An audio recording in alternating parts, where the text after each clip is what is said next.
Welcome, welcome, everybody. I want to just take a moment here and do a quick introduction because I'm not going to be your host today. Our lovely soul sister Charu is going to be our host today. And I'm just really excited about this session today because it's a little bit of a diversion from what we usually do with Dr. Joe Dispenza testimonial. Our guest today is a Dr. Joe Dispenza student, and she has married some beautiful modalities to join us today and talk to you a little bit about what she does. So, Sam, if you want to just give us a quick wave here. Sam is joining us from Germany, and she's our guest Hi. today. Hi, Sam, welcome. She's a theta healer and a coach in quantum hypnosis, which works with the subconscious mind. She helps people heal the deep subconscious patterns that we've been carrying around for our lifetimes so we can live more from our higher self. And for me, as being someone who has had the privilege of coaching with Sam, I have to say I feel I have pretty well tried every healing modality there is that ever existed, like every one of them. But there was something very different with coaching with Sam. She helped me really get deep, but I didn't feel like it was work. She's such a natural born leader to take you deeper and deeper into yourself. And somehow magically, I began to feel lighter and lighter. I felt so much more energy, spaciousness, vibrancy. And I had this burst of motivation to get lots of projects done and jump into other projects, which made me feel so alive and vibrant. That was just back in February. Sam and I just had coaching in February. And I have to give so much credit to Sam and her coaching for all the beautiful openings that I've had experienced only in the past few months. So without further delay, I'm going to hand you over to our beautiful soul sister, Charu, who is joining us from Thailand. And many of you have met her before. If you saw the YouTube link we provided for you, you might have already seen her interview, her podcast with Sam previously. So welcome, Charu, and welcome, Sam. I'm so excited for this session today. Oh, thank you. Yay, it's so good to be back. I love this community, and we have our so many new people joining. A lot of my family is here. Ikshit is here. Sanjana is here. I want to just give a shout out to some of the people that I had actually invited. Shanoa is here. She was another amazing guest on my podcast. I just want to say a hello to everybody who's here from around the globe. It would be so great if you could just put like a little city or state or country in the chat of where everybody's from, because this is truly a global community, intimate, like a little family, but we have somehow been able to just come together. And while you guys do that, I want to welcome you, Sam. Hi, Yay, we Charu. did Hi, it. Fazana. Thank you. Yes, we did it. Thank you for having me. I'm so happy to be here. And thank you for those beautiful words, Fazana. It really touches my heart. Yeah, I'm so not even finished, but I don't want to hijack Charu. So I will definitely be giving more of my testimonial later. Thank you. yes, yes, absolutely. Wow. So we have people from UK, North Carolina, India, a lot of people from India. Amazing. India is just like the spiritual hot seat. Canada, Dallas, Los Angeles, Quebec. Ooh, amazing. Thank you, everybody, for being here. Without taking more of your time, you guys know me. I run a podcast called Your Colorful Path, which I invite you to please go and watch on YouTube, because that is the place where I get to meet amazing people and really get deep into their work. And it is kind of funny and mystical. And I really want to share how Sam and I met. We just met through our not so not so pure intentioned platform called Facebook. And yet that was the place where we met and we just chatted with each other. And for some reason, I was really drawn to text her and talk to her. And we just got talking and got deep into what Sam does. And I was really touched by the purity with which she pursues her work. And I shouldn't even call it work. I think it's more of a spiritual calling. And she has a beautiful story that she shared in the episode of finding that calling and leaving everything else and choosing that. And so it's truly a gift to have people in the spiritual community that are doing healing work that gave up a lot of other things in order to pursue that which their soul is calling to. And then that gets very evident in the way they work with you. And I've worked personally with Sam, and I continue to, and I found the work about identity shifting to be very, very powerful.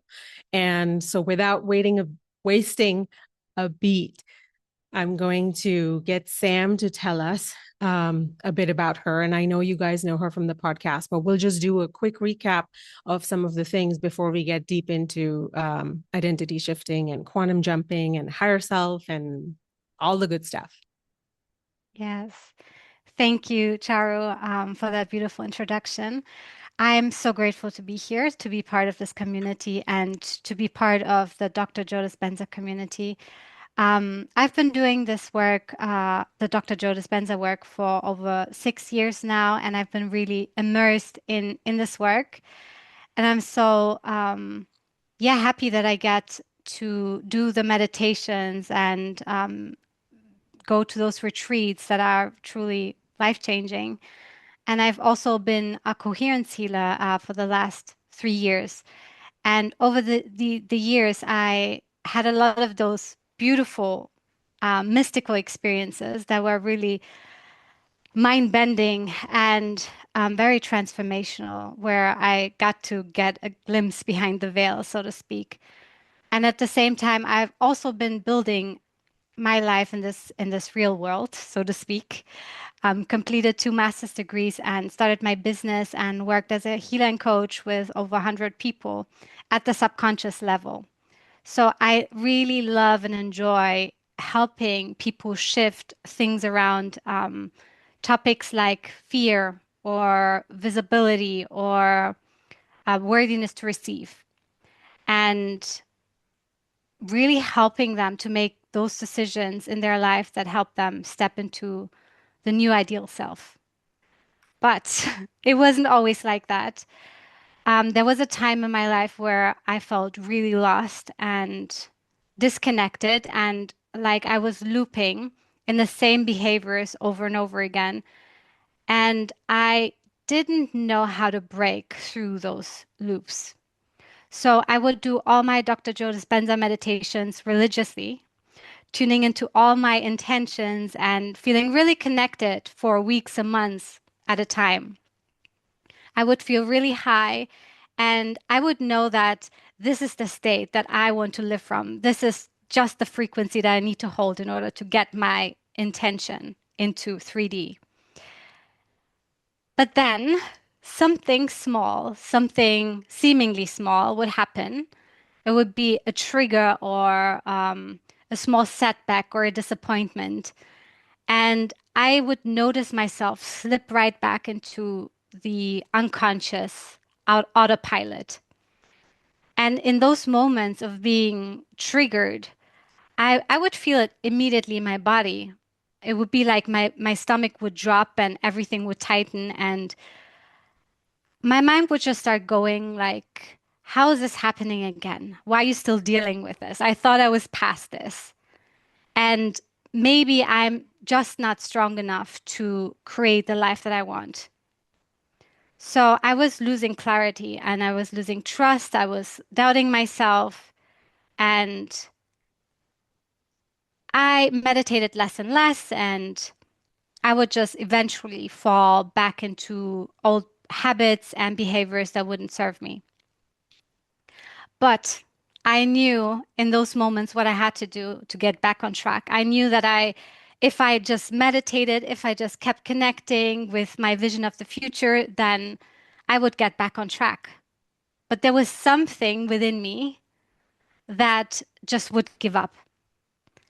And the most frustrating thing here would be that I didn't know what that something was that just kept me in the same loop over and over again.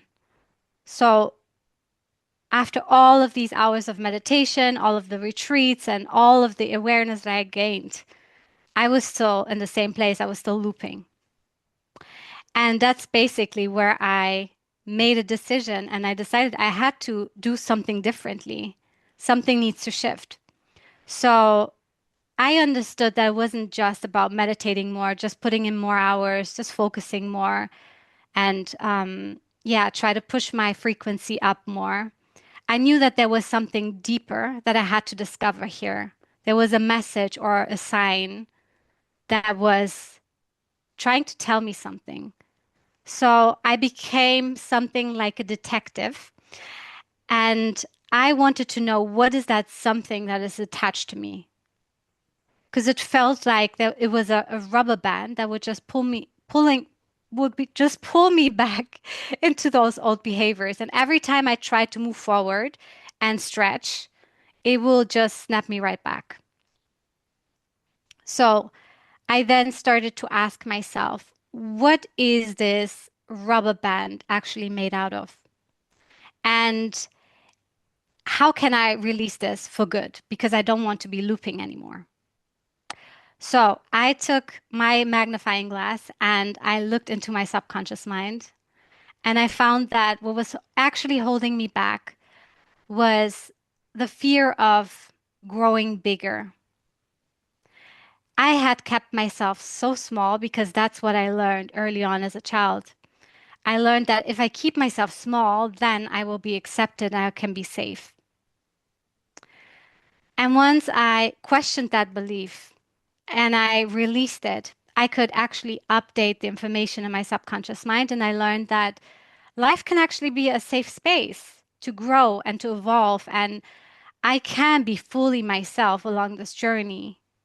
And that I can actually handle setbacks when they come up easily and safely. Now, this pattern was the rubber band that was pulling me back. And I have felt so much relief and so much clarity just by releasing that block. And even though it sounds like a small thing, for me, having had that all my life, it was a huge shift. And the most beautiful thing about this was that through releasing that thing, I realized that if I can shift this thing, then what else can I do? How many other layers are there that I can just release? And that's what I did over the years. I just released one layer after another. And that is actually what identity shifting is.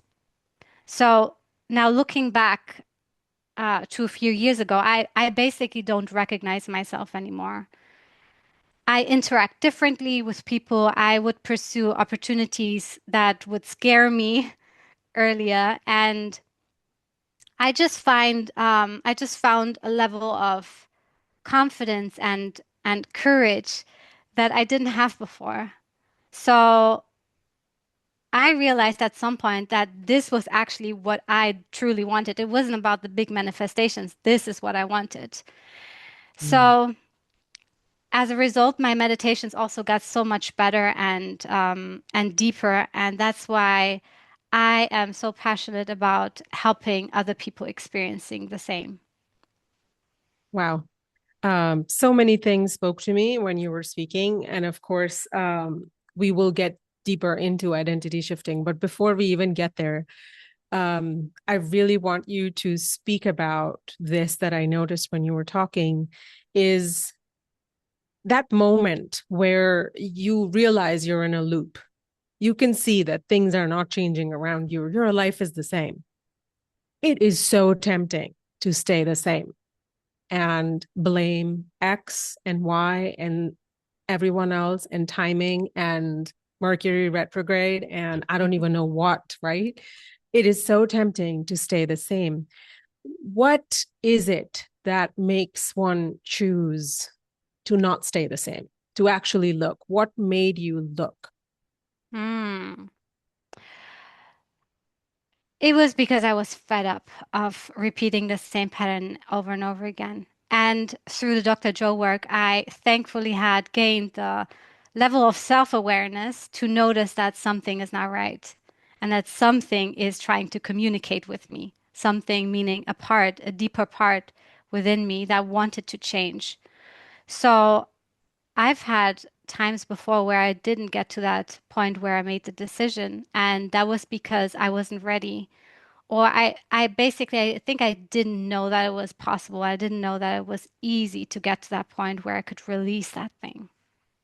Yeah. And I think that's really something that I wanted to highlight, that sometimes we don't choose a new path because we feel like we're at the end of the road. And if there's anybody in this call today who is feeling like they've meditated, they've done journaling, they've done 10 other types of modalities and things have not shifted, I really want you to know that what I have found out, same as Sam, is that once you figure out these small inner shifts, they have profound consequences on you. And by profound, I don't just mean that they will change one area of your life in a huge way. Yes, they will do that.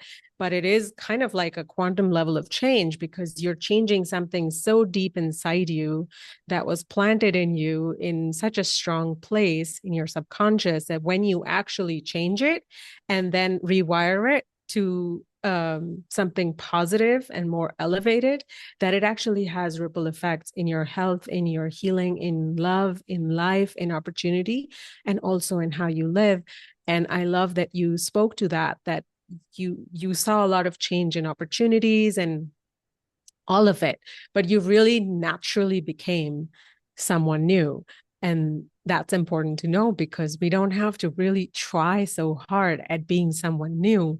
We just have to go and take out the garbage that's sitting inside with us not knowing that it's there. And today's session is going to be a start into that. So, welcome to the session, Sam.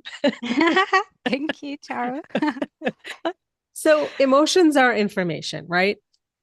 When you were going through this time, you were dealing with certain emotions, you were dealing with the loops. Talk to me about how do you recognize that it's a loop? Let's start there.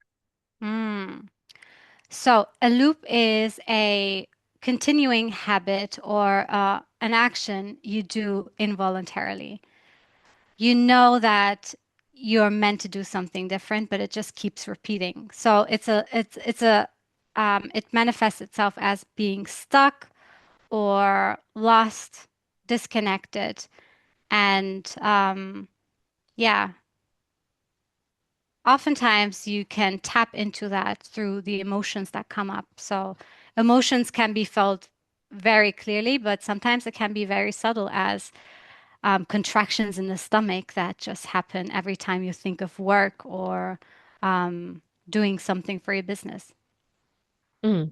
So, how do I know that I'm in a loop? Would it be too simplified to say, like, you know, how we sometimes snap at people and Mhm. we get annoyed by them just by their existence? Is that like an automatic trigger? Is that what we're talking about? Like those types of automatic reactions?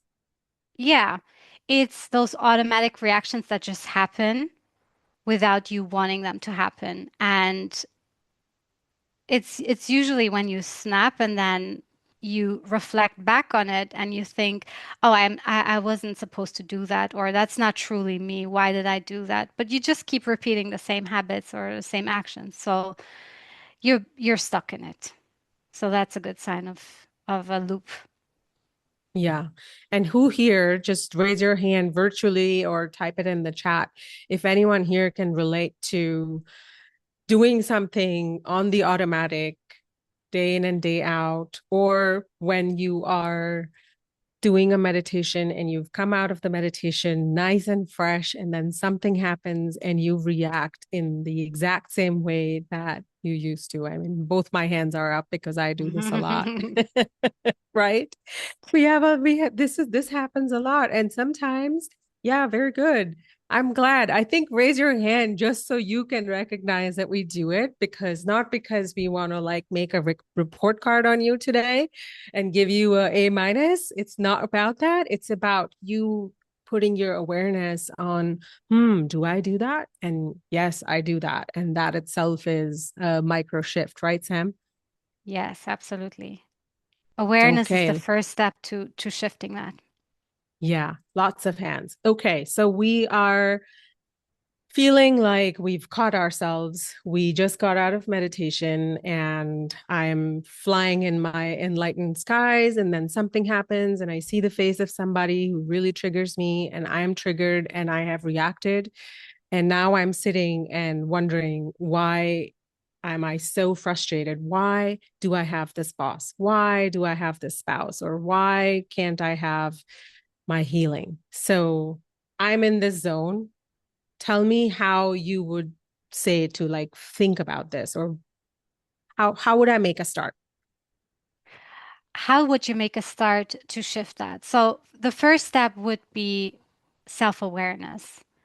And I really love the change game that Dr. Joe speaks about in Breaking the Habit of Being Yourself. It's so effective. It it really helps you grow with growing that self-awareness. And then I would be really attentive to the emotions that will come up. Is it anger or is it anxiety that comes up whenever you're in that situation? So it's about becoming more like a detective and following those emotions because every emotion carries very important data that is meant to be processed.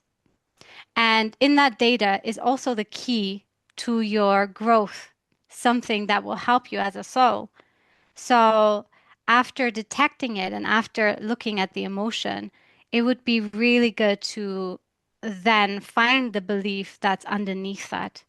So that may be a belief of, let's say, if you get triggered by your spouse and you get angry, that may be because as a child you learned that you had to fight to get what you want because that's how your parents argue, let's say, or that's how you had to navigate through like your family constellation, your siblings or whatever.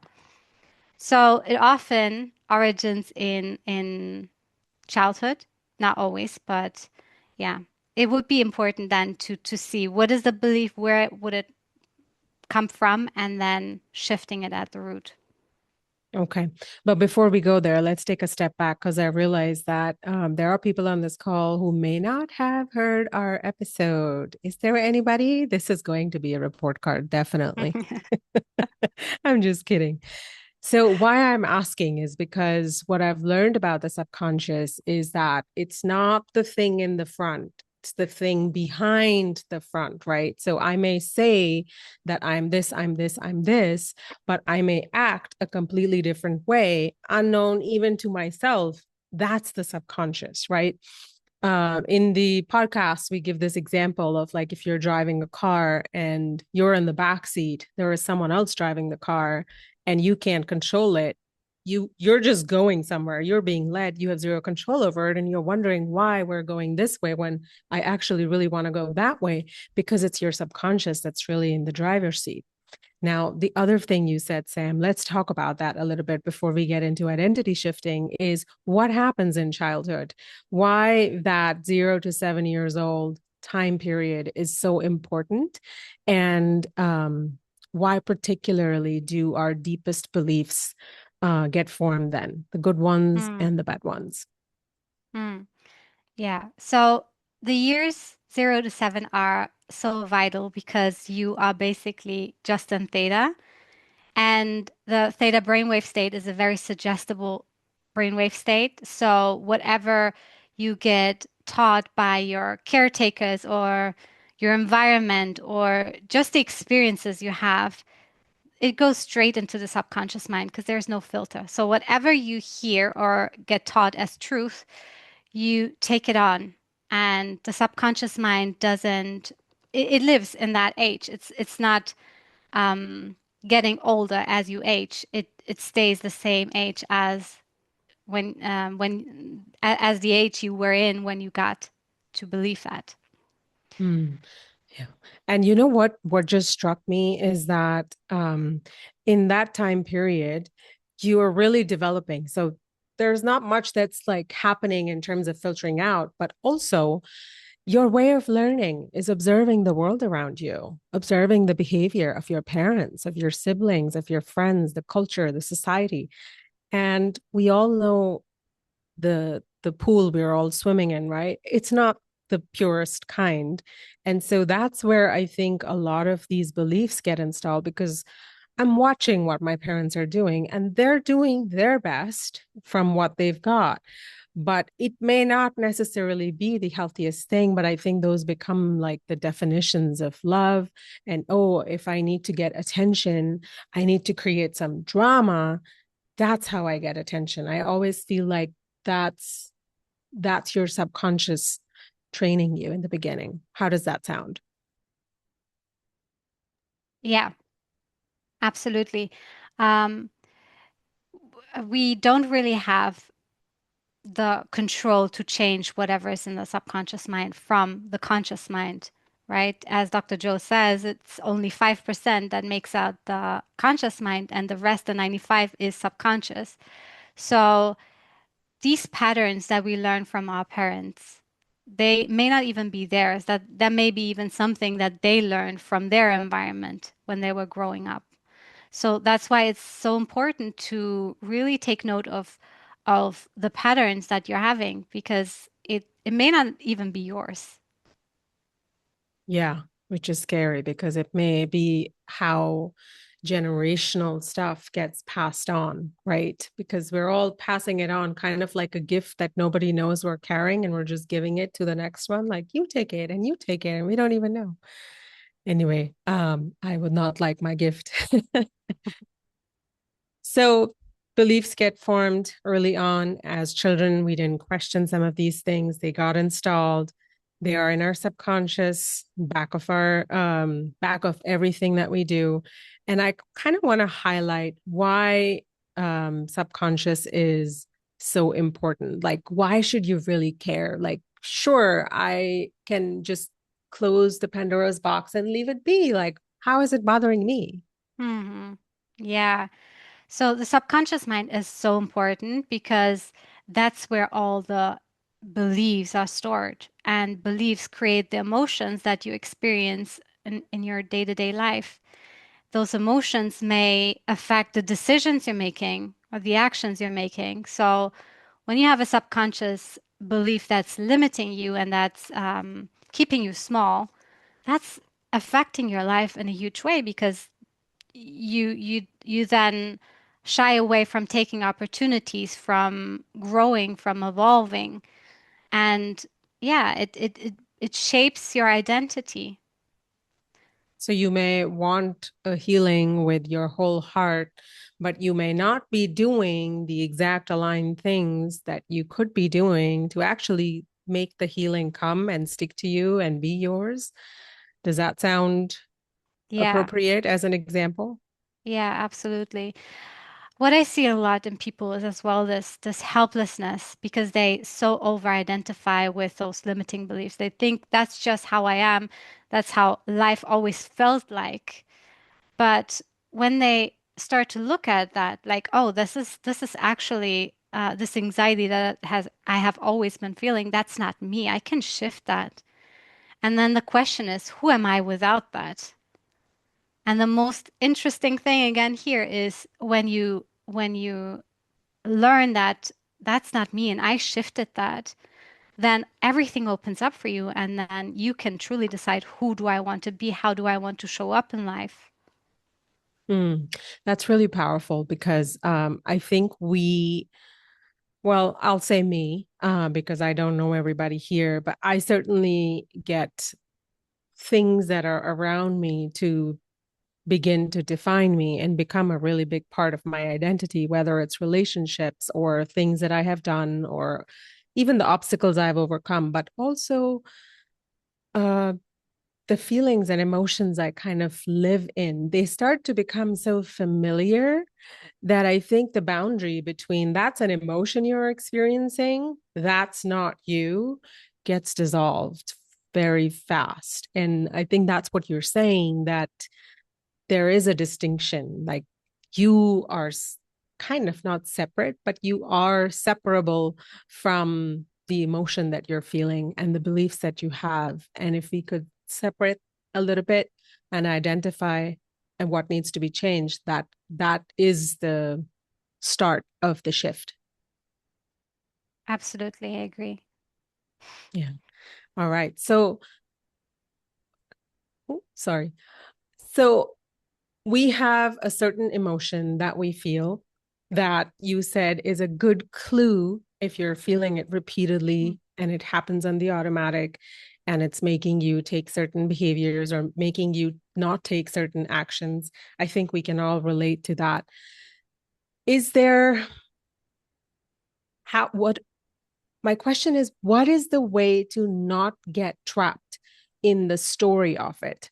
For instance, um, if you really want a healing in a certain area of your body, and if it has been with you for a while, if you've struggled with it, I've often seen myself and others do it where they identify with the problem, the disease, right? And they say, I have this, I am this way. And what is the shift that needs to happen, or is there something that really helps in understanding that you're not that story? Hmm. Yeah. First of all, it's very important to identify the belief because if there may be a belief that says this pattern or this condition, this disease is part of me, then this shows up as you, for example, sabotaging your own healing because you're doing all the right things, you're meditating, you're doing everything that you can, but whenever you get close to the healing, you then get distracted or something happens in your environment and you basically stop yourself from going all the way. And it's so important to be aware of these patterns because this may come from um, something from childhood, let's say, where something just kept repeating in your childhood that you didn't like and you just accepted it. Well, this is just what it is. And it may be that you found safety in just assuming and not trying and yeah, keeping yourself from disappointment. So it's important to question these things when they come up. And it's also probably because you don't want to be labeled as a troublemaker. And I especially see that about women, right? We have this, I don't know, since we're born, it's kind of like, do not make trouble, like people please and make nice and let things be smooth and harmony over everything else. I think that's a pretty big subconscious training there. Okay, so if that is where a lot of our opportunity is, I I want to know if you can't change the subconscious from your conscious mind, right? I can't think my way into it. I can't build a positivity wall of like, no, that's not my belief, right? It doesn't happen that way. Even Dr. Joe talks about it, you talk about it. So then talk us through like what is the modality that you deal with and how does that work in getting you to the subconscious? Hmm. So I use different modalities that work with the subconscious mind, though my favorite modality is called theta healing, and it's an energy healing modality that works with the subconscious mind by accessing the theta brainwave state. So you get into a really relaxed and deep and calm state where you are able to tap into the subconscious mind. So it's a door to it. And in that state, you have the ability to find the root belief and understand why does it even exist and what is it here to show me. And then you can change and update it to with something that you prefer instead, something useful.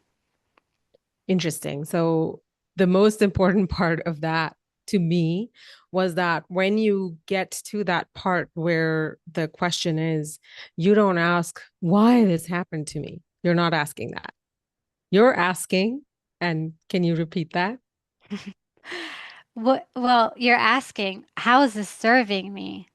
Or you're basically asking, when has it been created? And what is the lesson in this? Because Yes. because that like the belief when it was created from a place of not knowing. It was just a mechanism, a safety mechanism, probably, that just adapted that or took in that information as truth. So it's about updating that and extracting the lesson. Mm. And the important part then becomes that there is a lesson. What happens when you finally learn the lesson? Mm. Well, then you feel the energy around it collapse already. It's so beautiful to observe this during the sessions. It's you can really you see it in their field, like the energy, the face softens, the body relaxes. It's like this beautiful aha moment. Oh, it was that easy all along. And then you start to wonder, why didn't I see this before? It was always there. But that's a beautiful moment, yeah. Mm. So the conscious mind is observing and taking in information, but because we are not fully aware of this belief, we are not able to see how it's working in our life and keeping us stuck.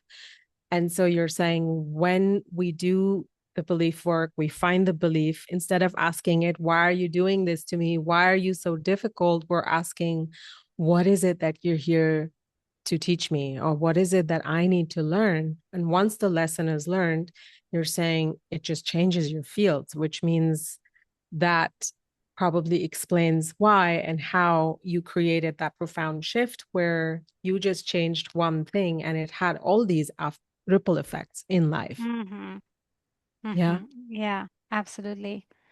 Yeah, you Is can. there, sorry, go ahead.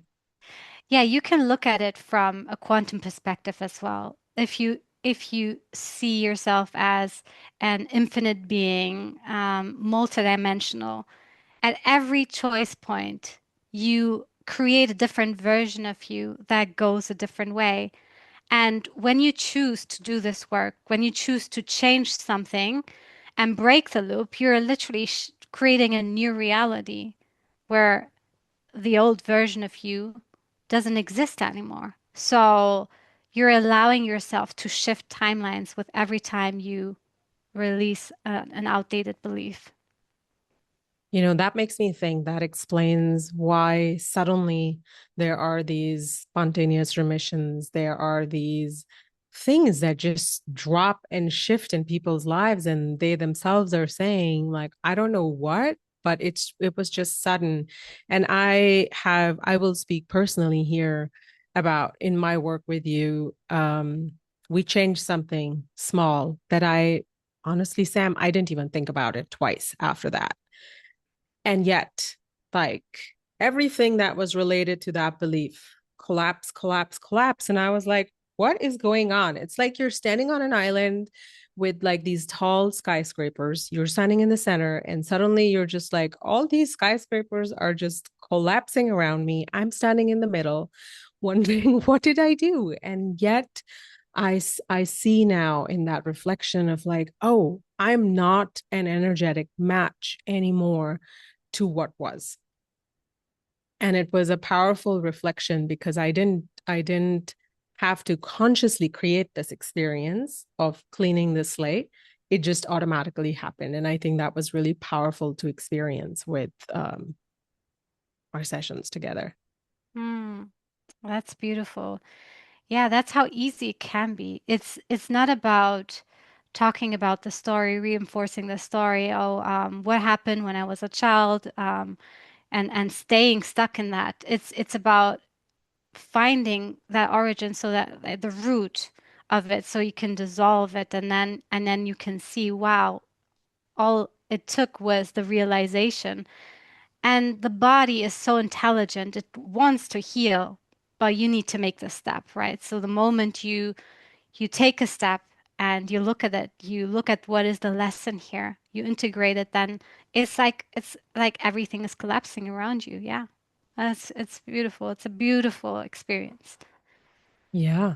Is there any client stories that you feel called to share? Because I think it would be really helpful for people to understand like some examples of what shifted and what happened after, kind of like before and after. Hmm. So yeah, there are a lot of different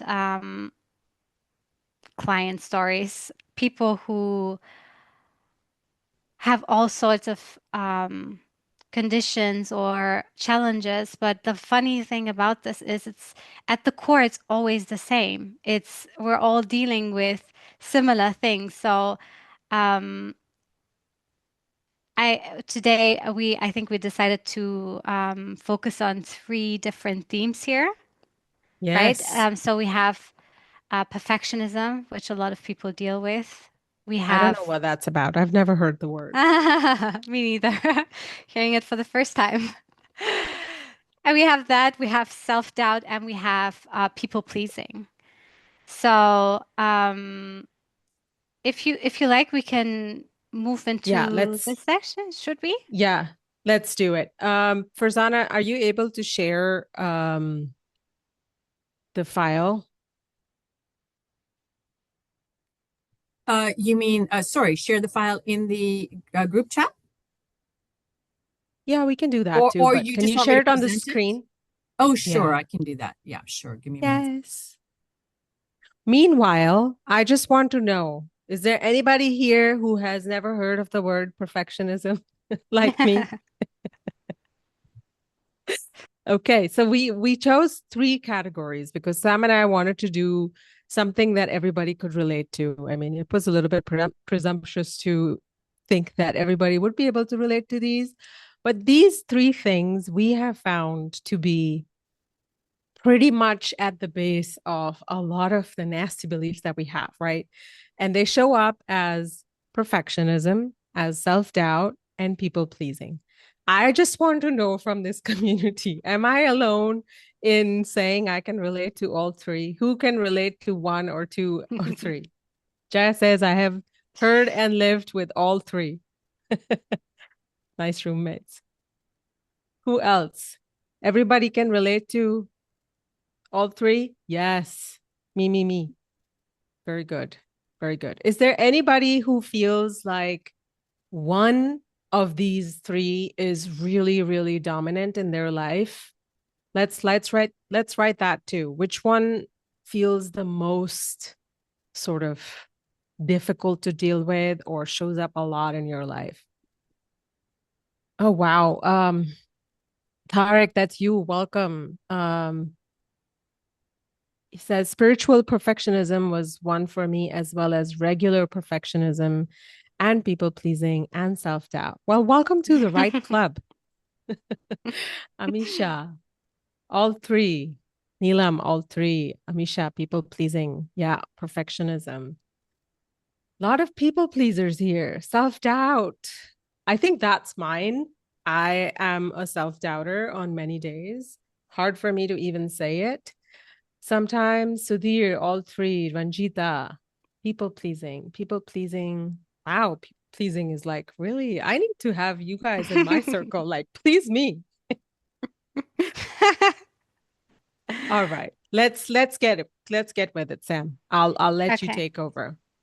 Okay, so let's start with perfectionism. So this is something that I see a lot in my One sessions. second, Sam. Can Oh yeah. everybody see it? Or Farzana, do we need to like zoom in a little bit? Everybody can read it? All good? Perfect. Okay. All right. Farzana, Not you may have perfect. to like It's scroll not slowly. perfect. No, it's not perfect. I'm That's just right, kidding. Nancy. You have to be perfect. Perfectionism is not showing up perfectly on my screen. We could also type it into the chat or No, no. copy. No? Nancy and I Let are me Okay. just let me being know silly. where you want me to be. You want me to just be Yeah. in the Yeah, that's examples for good. now? That's good. Oh, Yeah. That's good. So, people often think that perfectionism is about being super organized and having just high standards, but often underneath that is a need to stay in control or a belief that I need to be safe to be seen as I am. So I remember that I had a client who called herself a perfectionist and she struggled with procrastinating because she wanted to do everything perfectly. And as a result, she wasn't really moving forward with her business. And then when we looked deeper, we realized that this isn't actually laziness and this isn't a matter of discipline, but she was so detailed oriented because she didn't want her flaws to be seen by others. So underneath that was a belief, if I'm not perfect, then I will be judged, or I need to be safe to be in control. And the most important thing here is that this too didn't start with her. This started with her father because her father was really um, had a really strong need for control, and that was actually a survival strategy for him because he experienced past trauma.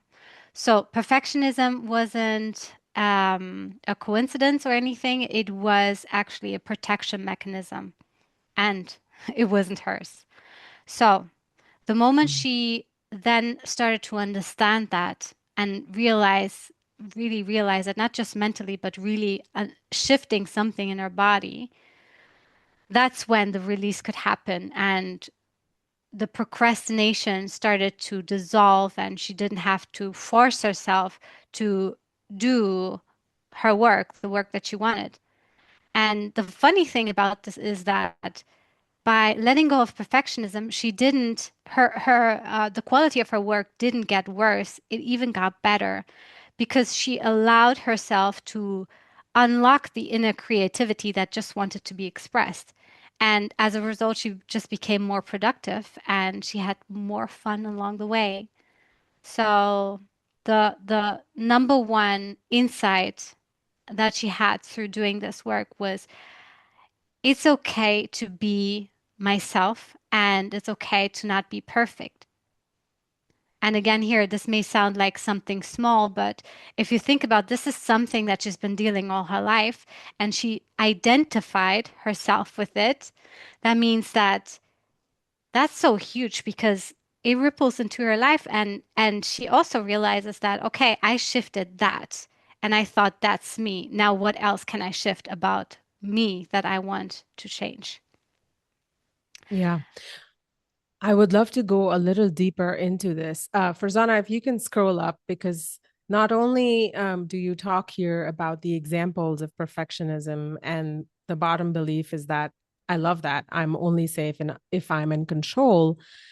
I think, Sam, we need to talk a little bit about this part too, of like why we have this belief and how it's really serving you. I think once you made me understand it, I had a different relationship with my beliefs. So can you speak to this part?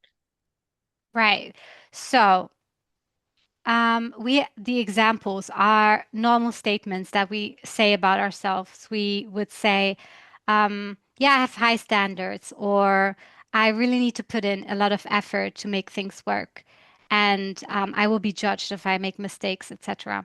Now, if you go a layer deeper, you can see, okay, what has been stored in the subconscious mind, because that previous statement is something that is conscious.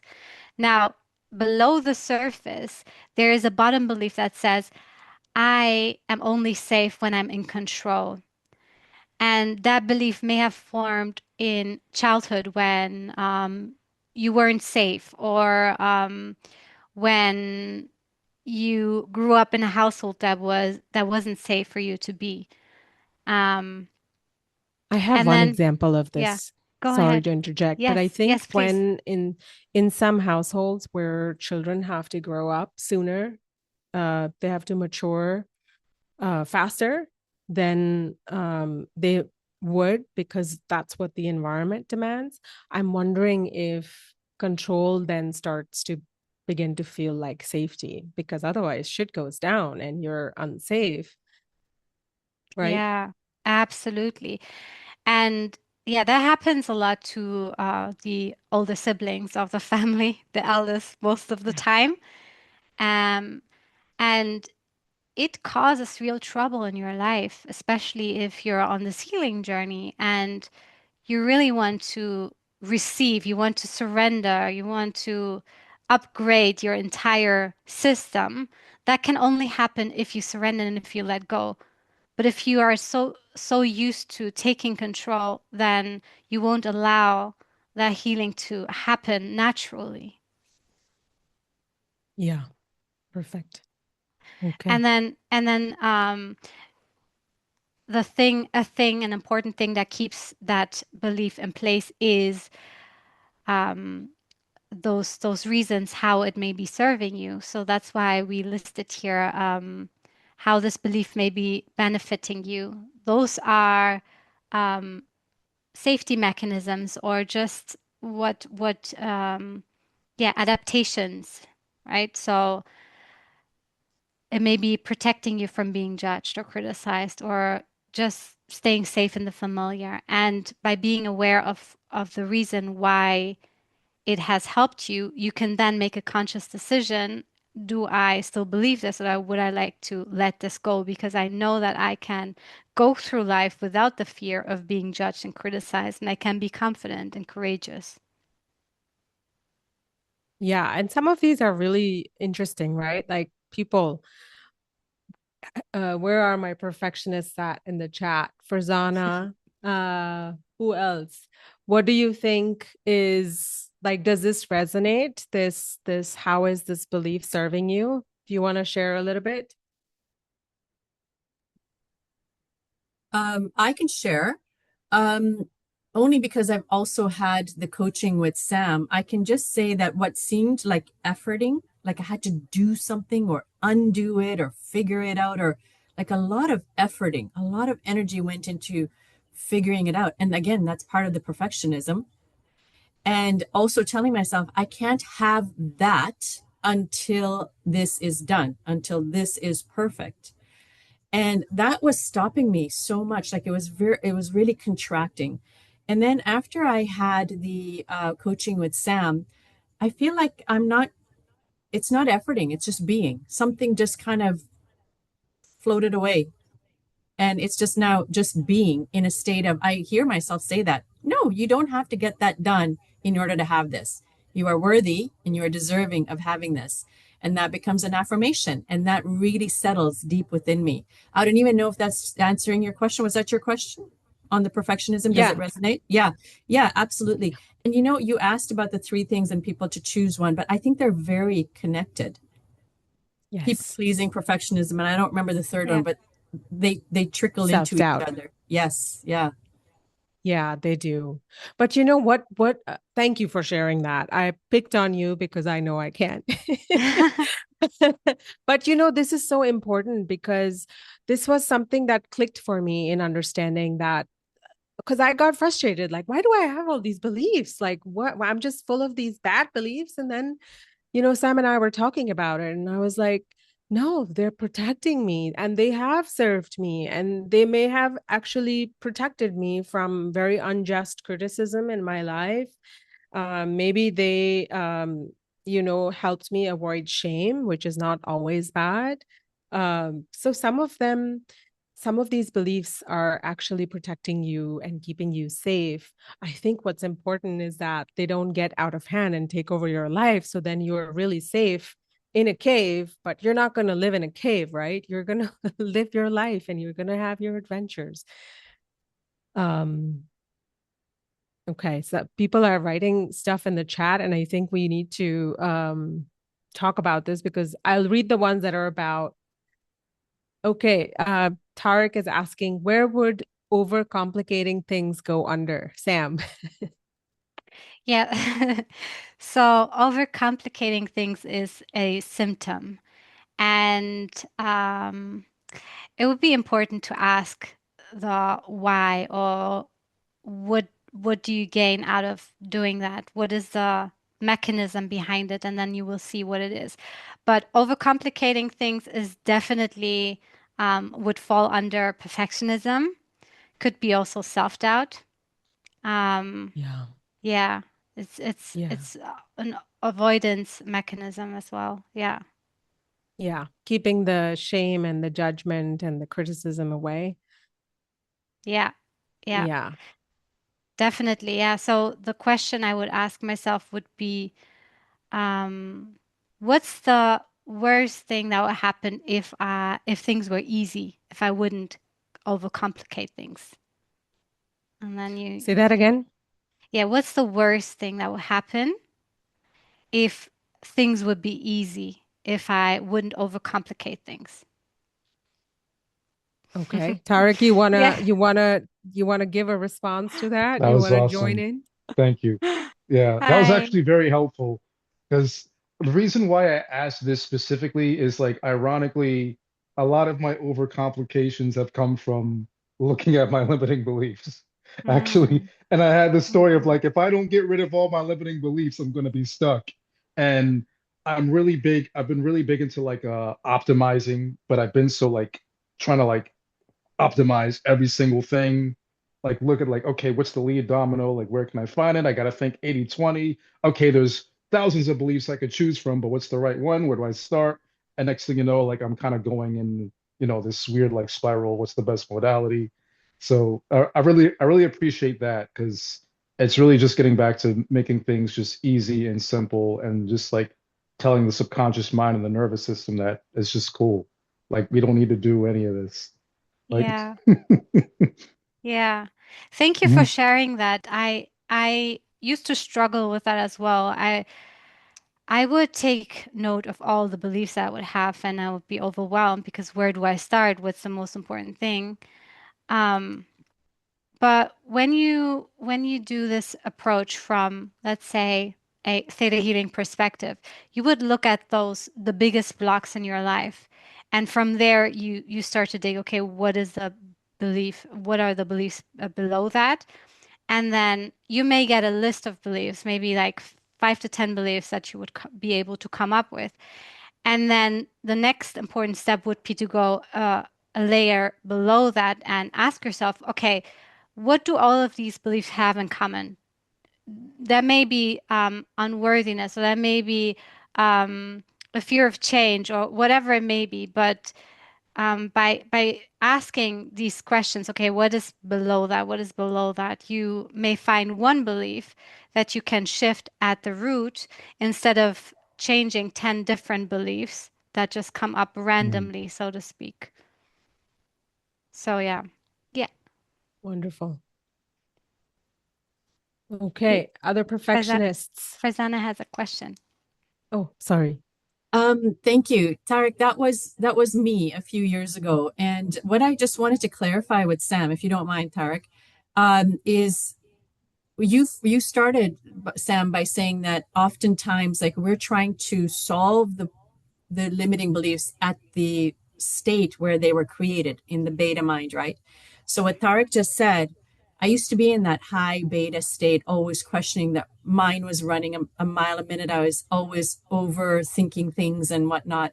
And then now that I learned the work of Dr. Joe and you're talking about theta, it's about brainwaves, right? So when Tarek is asking those questions, we're not in a high beta state, right? Are we doing some breathing? Are we getting a little bit deeper in the layers? Have we done a meditation? Have we calmed down sort of into the brainwave state? Because I know when I was like overcomplicating and asking those questions and just a analysis paralysis, I think I would have called it.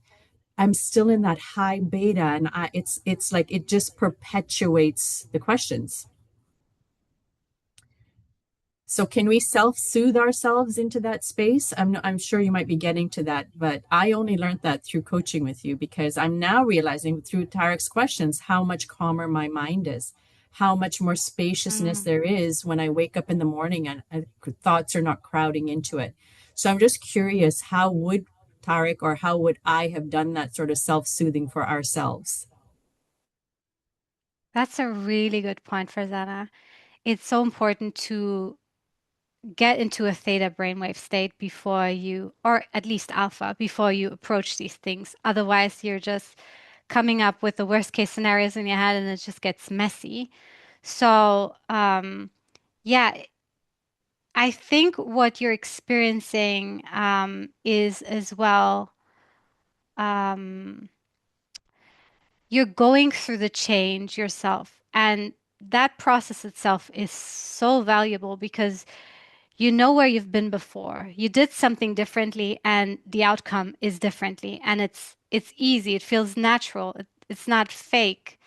So you now have the resources in your system to recreate this kind of healing.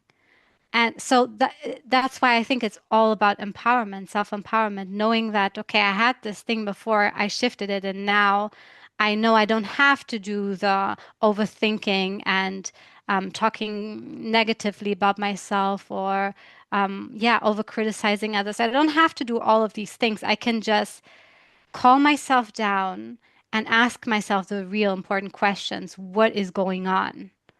And then tapping through the body into those emotions and into the subconscious mind, and then yeah, updating this information. Yeah. And I think that your next segment, that is like once we've figured out how this belief is serving us, when we move to the next part, is going to answer also, I think, how do we move from there now that we have recognized it, right, Sam? Exactly. So once you have the bottom belief, once you have the one belief that you think this may be it, this may be at the core, then you can use Byron Katie for questions of truth, which are super useful, and it helps you shift the energy around the belief. So you ask the first question, is this belief true? So if the belief is, I'm only safe if I'm in control, then you ask, is this true? And the conscious mind may say, well, I am definitely safer when I'm in control. Yeah. Now, the second question is, can you absolutely know that it's true? And that gets you already into theta because you start thinking of, okay, is there a different solution for this? Is there something else? So you may come up with an answer like, I've been safe in moments where I wasn't in control, where I was being held, where I was supported, where I was connected. So I think there may be something else here.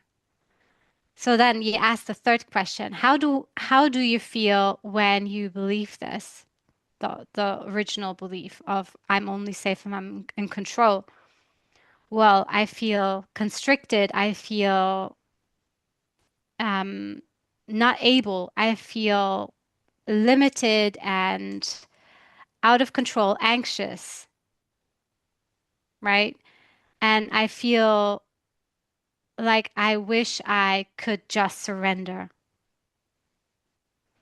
So then the next question would be, who would you be if you didn't have the belief I'm only safe if I'm in control?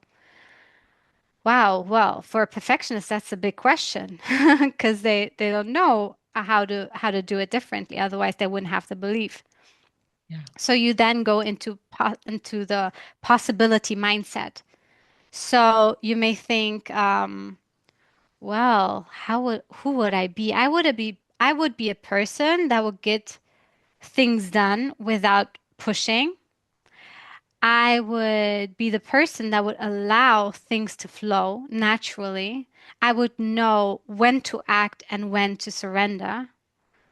I would know how to take a step back, to take on a wider perspective on the issue, and to find just the right problem, the right solution, instead of just running around the problem all day.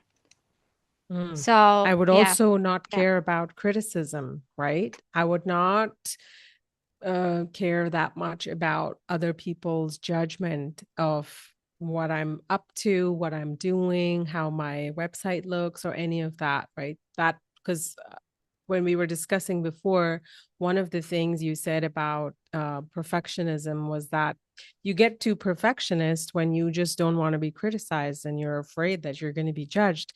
And somebody in the chat, Jaya, has written, perfectionist attitude helps me to be safe, avoid shame, avoid being judged, helps me be in a place which feels familiar. The bottom belief could be, I'm not good enough. Perfect. That's, Beautiful. yeah. And Yeah. so, Jaya, do you want to come on call? I don't know if you're able to, but like, who would you be without this belief? So without this perfectionist belief, Sam, this person can then be somebody who, she said somewhere above too, she said perfectionist attitude actually affects me start anything. I think what she means is like she finds hard to start something. So then who would you be without this belief? Somebody who starts all her ideas, like without. Sorry, I can't start my video, but I can just be on call. Yeah. Yeah, so can totally resonate with what's being shared. And I feel I've been dealing with it for a pretty long time. And because of being a perfectionist, I'm not being able to launch a lot of things that I can, and that a lot of people near, who live with me push that, I should be doing that, but I want to be safe. I always want to be, perfect, meaning nothing should go wrong. Nobody should feel that I'm, how could she do this? And how could she make a mistake? Or everything should look perfect. And, so all of this stops me from taking a lot of action in life, not just in business, a lot of places. So every aspect of my life gets affected because perfection is overpowering. Yeah. Thank you for sharing that. That's a very common one.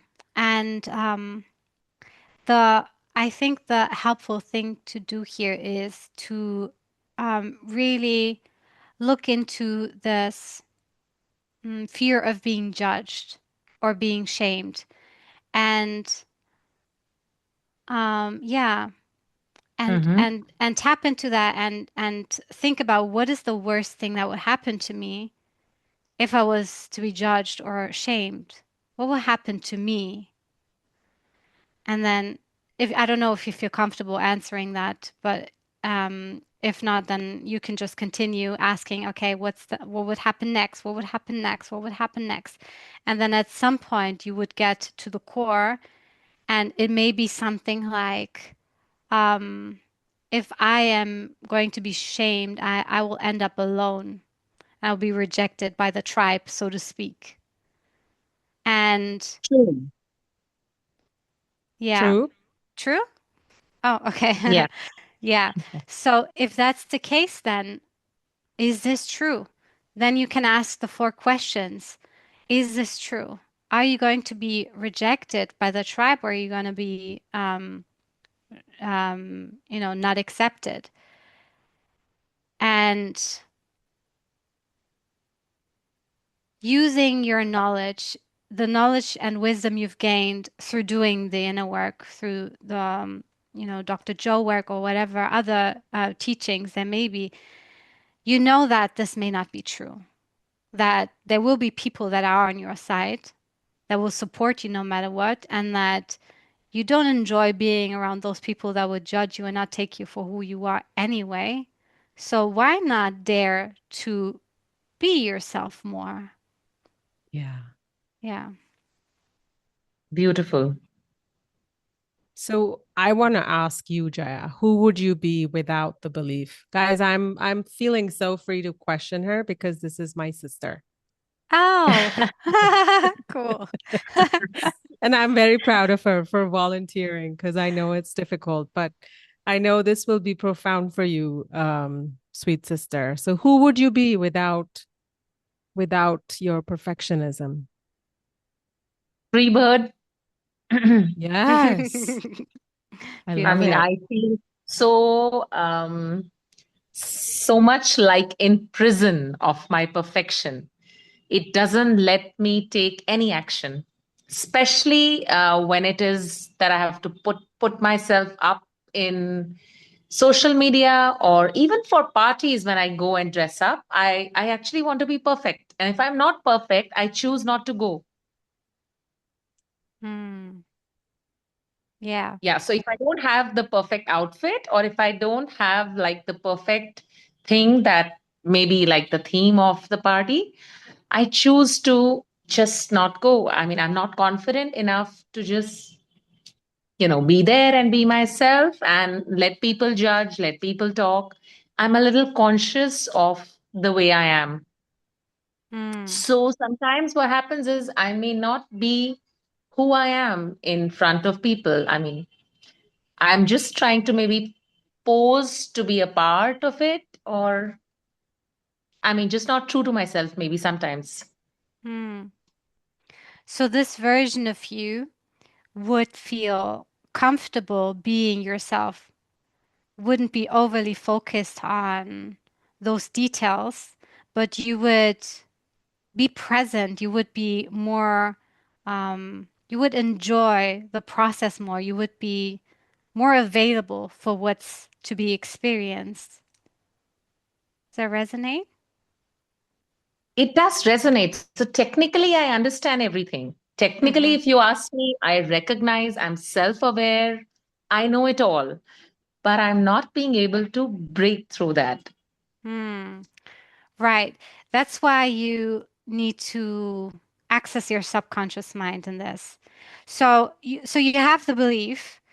You can, well, if you're doing this by yourself, then it would be Mhm. important to write down the belief and do the process, do the 5 questions, and then come up with a beneficial belief or a number of beneficial beliefs that you want to believe instead. Let's say, I am so comfortable in myself no matter what. I can show up as myself and enjoy the process. I can be present. So you write these things down and then you you can, and now this is what a very wise and wonderful person taught me, Fazana, to to record your own affirmations with your own voice and do it from a place of where you're relaxed, where you're not really in high beta, where you're just overthinking about the problem, but where you relax. Let's say after waking up in the morning, you listen to your own voice, maybe with soft music in the background, and you override the old belief with the new belief. And if you do this regularly, it will trickle down into the subconscious mind, and it will help you shift that. And just having this session, just talking about this issue, is already beginning the healing. Believe me, you will now be more aware of when you'll be overly perfectionist, and when you actually um, choose differently. You now have the awareness. So just be open for this process, and I would definitely recommend you to do the affirmations and even And you meditation. Yeah, if you like. and if you want to Yes. go deeper, you can work with Sam, which I highly recommend, because when this is a guided session and you're in that state, things just they just sink in. Like there's less resistance. Your conscious mind will be like, you don't really believe that. Don't write that. Like conscious mind will come up with 5 ways of telling you why not to do something. So I would highly recommend a session with Sam. And then also Farzana had recommended this to me. Farzana is the best. The app called Think Up, where you can actually record your own voice over music. I have done this and I have found this to be first 3 days deeply unsettling, because the first thing I did when I took my phone was look at my calendar. Now I'm not doing anything. I take my phone and I made a voice note and I just put it to my ear. And there are just 3 things I recorded. One of them was that I'm a genius, because I was saying a lot of like, I don't know how to solve this. So I was just like, I'm a genius. Everything is figure outable. And so that plays in my mind. And I definitely feel a shift. And that is definitely something that will help. I really want to, Jaya, are you still there? Shall we move Yes, forward? yes. Are you Thank good? you so much. Thank you so much. I shall connect with you in order to get how to connect with Sam. But thank you so much. It all made a lot of sense, and I will surely do the Think Up app and also maybe have a session with you, Sam. Thank you so much. Thank you, Jaya. May I just jump in for Jaya before we get to Tarek? Sorry, Tarek. One of the things I know comes up on my social media, especially a lot because I follow a lot of women leaderships, right? And they say that their most viral videos are when they show up authentic and raw and messy, and they're just in the truth of who they are. And other women so resonate with that because just to show up as your authentic self and your imperfect authentic self, it goes over much, much better. As far as the Think Up app, there is a free version which you can try. I personally pay for it. There's a really good deals. They always have deals, and she's also a female run business, and it's very ethical. So that's why I like Think Up. But anybody who wants to try it, try the free app. Okay. Thank you, Tarek, for your Thank patience. you, Farzana. Thank you so much. Okay, Tarek, go. Yeah, so I was just curious, like since we're all Joe folks, and I definitely want to get Sam's perspective on this as well. Um, we do the work, and then we go to these events, and we experience a whole lot of love, probably like an overwhelming a lot of love over there. And I mentioned in the chat, like I realized I had this thing with like spiritual perfectionism because I had the paradigm, even doing docs work, that okay, we create love within. And so the moment I'm experiencing a whole bunch of love outside of me, I'm thinking, am I doing spirituality wrong? Like, is this just a pattern? Or so next thing you know, I'm kind of like, this is too much. I'm not sure if I can handle all this. And it's like, no, no, no, no, no. I don't need any of this. I'm supposed to feel love within. Like I need to make sure, like, am I even like healed enough? Like, I know that was a big one for me at the end of my first event, which I had a lot of healing done. It's like, I'm not sure if I'm healed enough for all this. I think I need to create more love within. Next thing you know, I'm kind of just, and I've been like a really like a huge like lone wolf like after that first event too, because I felt like I still needed to like fix myself and really go within, and that ended up having a negative effect when I went to my second event because now I went in there like trying to like fix myself and really try to figure out what the pattern was instead of like my first intention, which was to go there and enjoy myself. So my first two events were like night and day. And so I was kind of curious if anyone else had that experience trying to do spirituality like perfectly and might have ended up like, keeping like love like at a distance or anything else.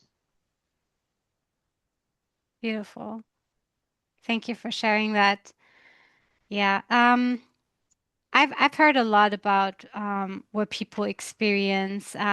Some love it, some just jump from one retreat to another just because of that high that they're experiencing then that there. So they soak it all up and they just chase it, right? And others, right, feel repelled because it's like, oh, it's too much. I don't know. I don't know if I'm ready for it. So yeah, what I could hear is there seems to be a belief as well, like I need to be ready, or there's definitely overthinking and the spiritual perfectionism that you mentioned that may go may go like this. I only deserve love or this level of love if I'm perfect, if I do everything right. And then I would ask you, is this true? Is it absolutely true?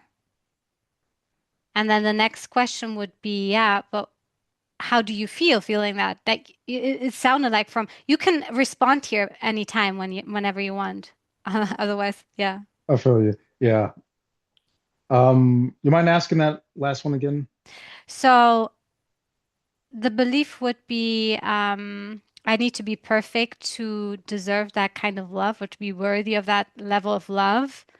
Mm-hmm. And the first question would be, is this true? Mm. Yeah, definitely not true. Right. And how do you Mm-hmm. feel when you believe that? When I believe that it's not true or when it's true? When you believe that it's true, that you only deserve love when you're perfect.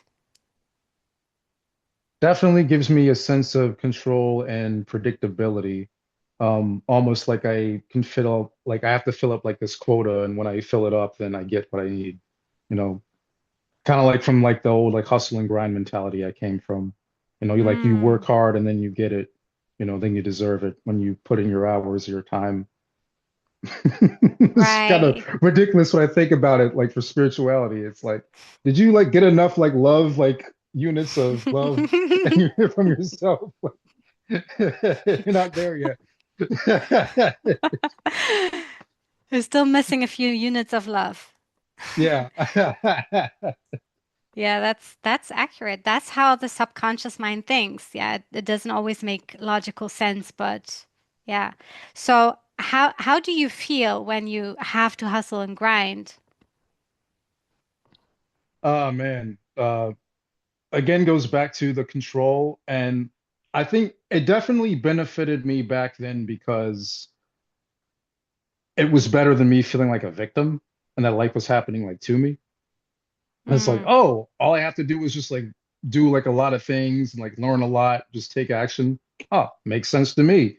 Better than just sitting here and being like poor me, like nothing's ever handed to me. Like, right. yeah, it seemed like the logical thing. And then you start manifesting things and it's like, well, wait a minute, I didn't work for that. Where did that come from?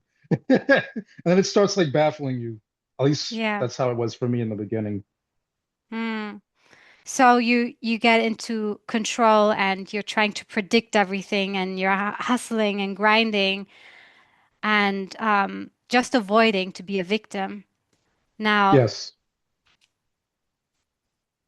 who would you be if you didn't have to control and hustle and grind and all of this? Hmm. Hmm. That is a question right there.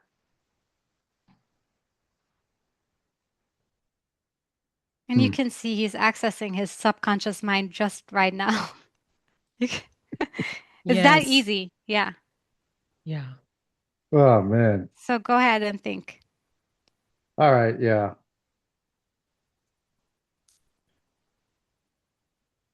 Well, definitely relaxed comes to mind. Free. Hmm. Huh. I feel like I don't have to carry a whole bunch of things on my shoulders. That's like Hmm. unnecessary. Hmm.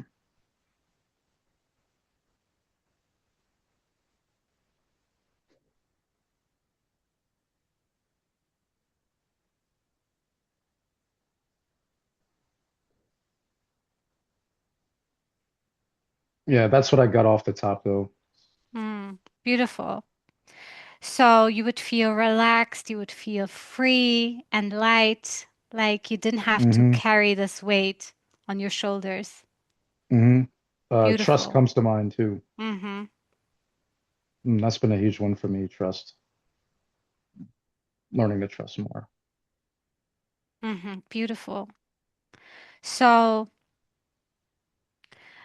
this version of you that would feel so relaxed and light and like trusting without the weight on the shoulders,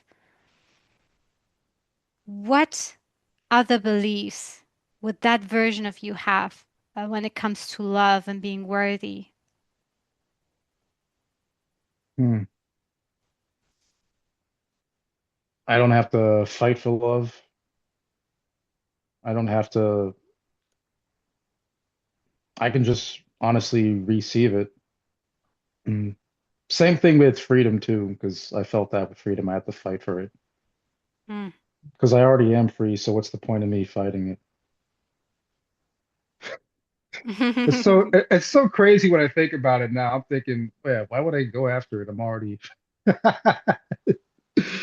I swear. Oh man. Yeah, those two are definitely coming to mind. I don't have to fight for it. I could just receive it. Beautiful. You could just receive it. Hmm. Just receiving. That is beautiful. Yeah, it is. And it may just sound like two words, receive it. But there is a lot of information below that. And when you tap into that, you can do that in meditation. And you just ask yourself, how would that feel? Like, what if I was just that person? And just focusing on this for a while would make a huge difference for you, I think. Yeah, I'll Just definitely make note of receiving. that. Mm. Beautiful. Yeah, thank you. Yeah, thank you for sharing this. Thanks for being such a good participant, Tarek.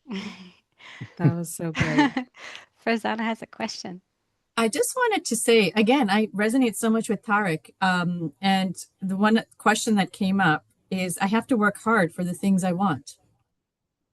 That's a good question to begin with because a lot of us who are on this path and we start to see like magic and miracles open up when we're meditating, we start self-sabotaging. It's like, oh, wait. I didn't work for that. I didn't do anything for that. So that doesn't feel right to me.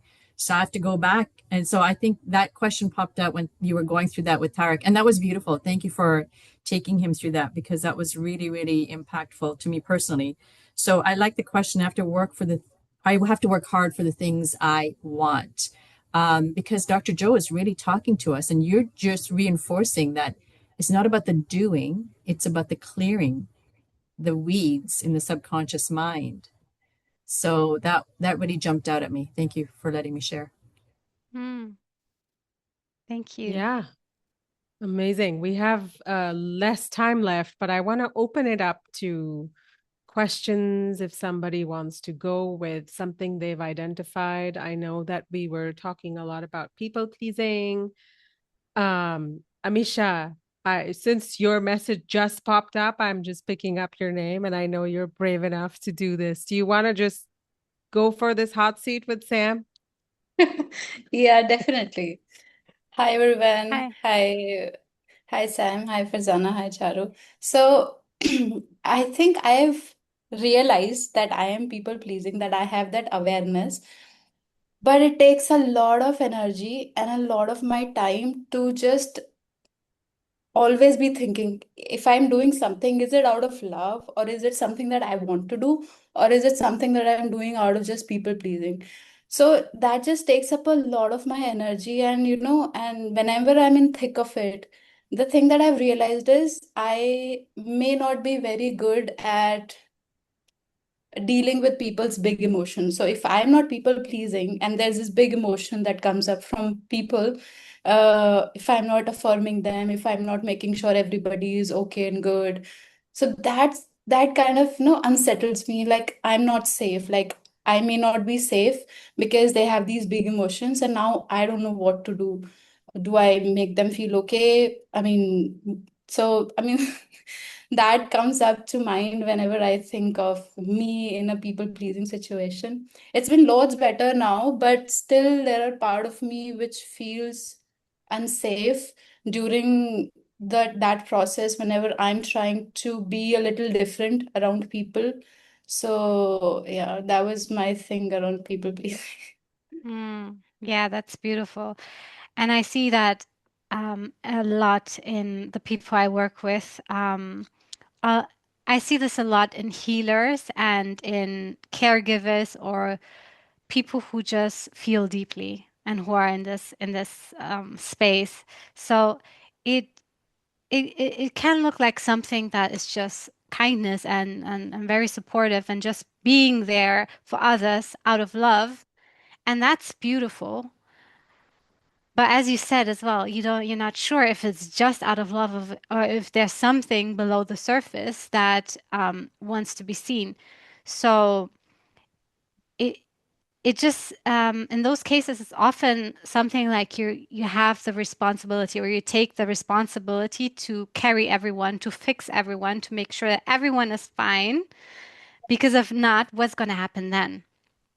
So um, yeah. You have a few beliefs here, of some examples. The others can look through them and see if they identify themselves in those examples. But Amisha, I would like to ask you, what is the worst thing that would happen if you didn't please everyone? I think, like I said, the big emotions, like people will not accept me the way that I am. If I'm being true to myself and I project that outwards, people may not accept it. So I think acceptance is one of the part which really hits deep. Like I may not be feel seen or accepted if I don't people please. Hmm. And if you're not accepted, what's the worst thing that will happen to you?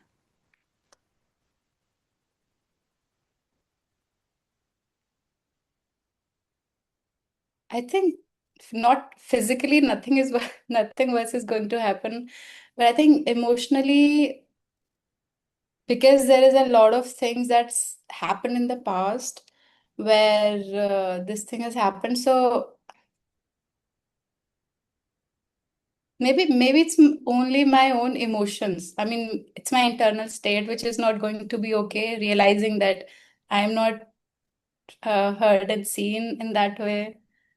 Oh man, I think feeling left out comes up. Hmm.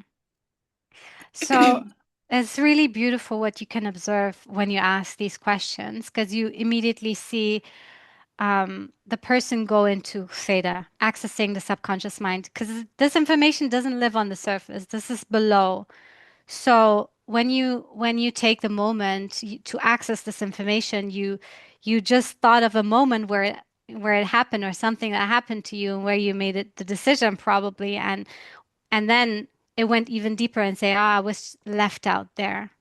So this is important. This is where we actually finding more of the information that's at the root.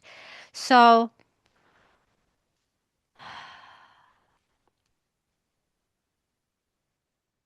so when you were left out, what's the worst thing about being left out?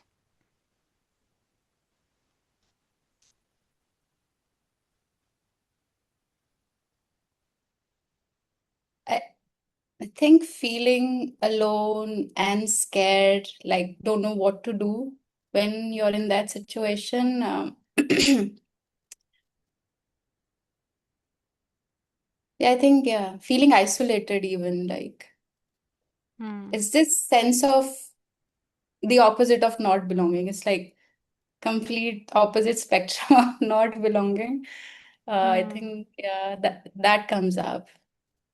And also this good girl syndrome. So you have to always be a good girl since I'm the eldest one. So you have to be a certain way, be an example for your siblings, be an example for the whole family and tribe. And that's a lot of pressure to be Hmm. that person, to be always be wearing that mask, which is not true to yourself. So that also takes away a lot of the energy, like the creative energy where I would be spending somewhere else. Because I know in my heart I have a lot of love to give, but it's just that whenever I am showing that love for the other person, or so that feels like, is it my true self, is it people pleasing? So that's the thing that keeps on going into my head a lot. Hmm. Yeah, absolutely relatable, especially the good girl thing. We get trained very well to believe that we need to please everyone just to be, worthy or, yeah, Yeah. worthy of validation. So, you mentioned that when you when someone has big emotions, um, you feel not safe. You feel like you may be left out, isolated, not belonging, not being a good Yes. girl.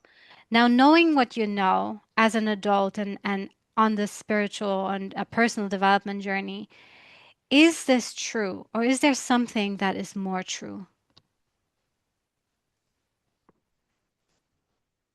I don't think it's true. Hmm. It's something that I've picked up along the way. It is a belief, may not be mine, but no, it's not true. Hmm.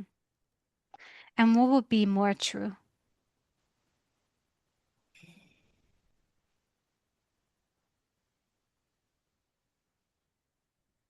Hmm. That I am, heard and seen, and I am safe in expressing myself and being myself. Um, yeah, and I belong. I mean, that's the truth. Even if the other person doesn't validate that thing, I think I belong. Yeah, Beautiful. You belong. yeah. And what is it that you learned through having this belief and fearing being left out?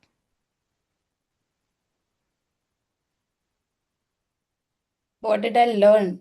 hmm On a soul level, if you think about what is it that my soul learns through having gone through this. I think I have more capacity for love.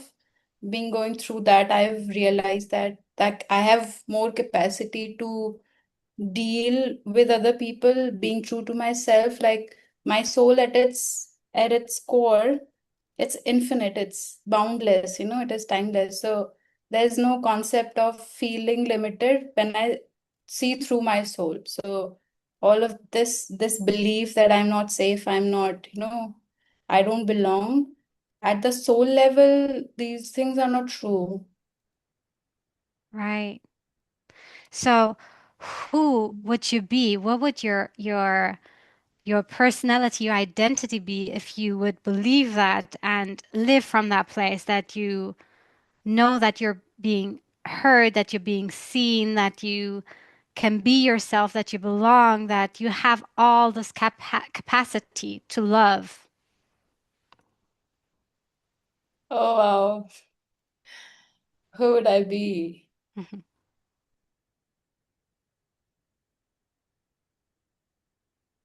Well, I would be more free, more relaxed, and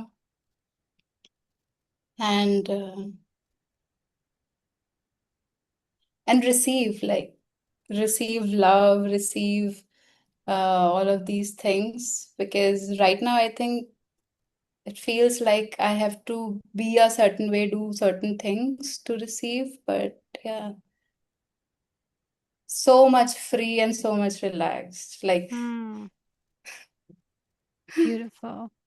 Now you yeah. can see her face softening and her relaxing and smiling, and it's beautiful. It's not just words. Free is not just one word. There's a whole energy, there's a whole reality behind this word, a version of you that you're tapping into when you're asking these questions. So it's so beautiful, and you can see a lot of people who um, have issues with the worthiness of receive. That's because they're pleasing everyone around them, and they think they have to please everyone. But you can see now that looking at it from through the quantum lens now, there's a version of you that has all the benefits that you have that you're expecting through having this belief. You are free, you are relaxed, you are open to receive love, and your capacity to love has increased, and you're seen for who you are. You can express yourself in the way that you truly are. And that's beautiful. And this is a version of you that I would recommend to actively tap into daily until this becomes the normal you. Just as Farzana mentioned earlier, when she shifted from a perfectionist mindset to, okay, I'm going to do the best I can, but I'm not going to stress myself if I don't get things done. I don't have to get them done in that certain way. That's because she did the shift, she did the conscious shift, and she decided, I'm not going to be the same old person. So this is amazing. I love having sessions and then coming up with a version that you wouldn't have come up with if you would just do a random meditation when you just tune into the intentions, the big manifestations you want. This is something tangible and something useful that your soul really wants to tap into. So, yeah, I definitely recommend you to to keep that version of you alive and make it bloom. Thank you for sharing this.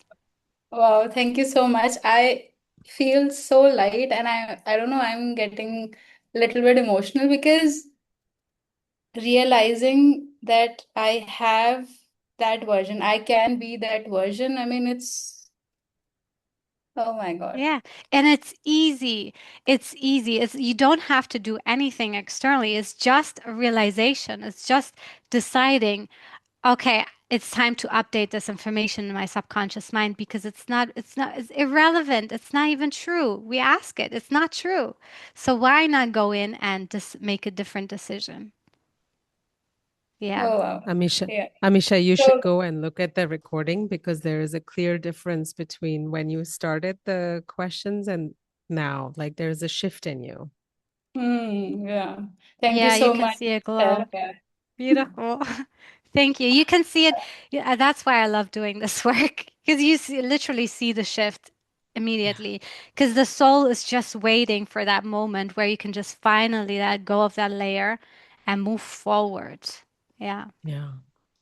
And I Yeah. just want to add, I think because we are doing so many of these meditations and we have all these powerful words and elevated emotions, all great, but there are certain things and certain words that speak deeply to us. Like for you, it was free, relaxed, and happy to receive, right? For Jaya, it was like free bird.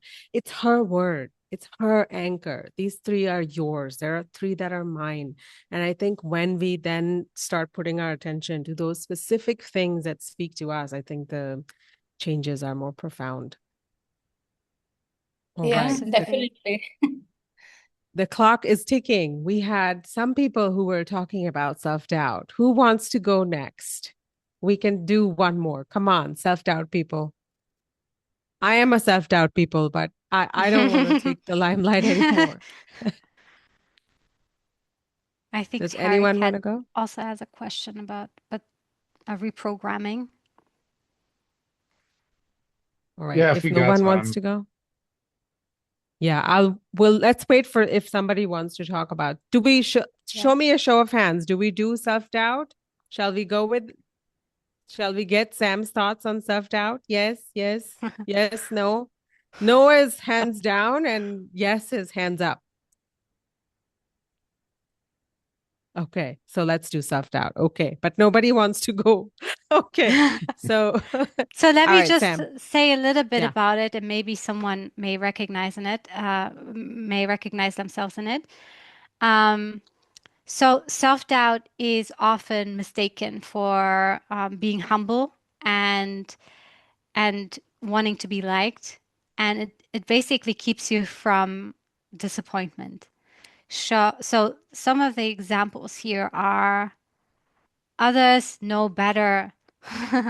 And in the healing space, that's really important because when you think, yeah, I believe in all of these healings, you can heal in an instant, but those people in those nice testimonials, they can do it. I cannot do it because I'm different.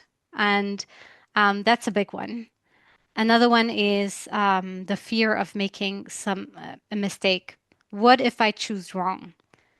I think Farzana mentioned it, the analysis paralysis, a big one.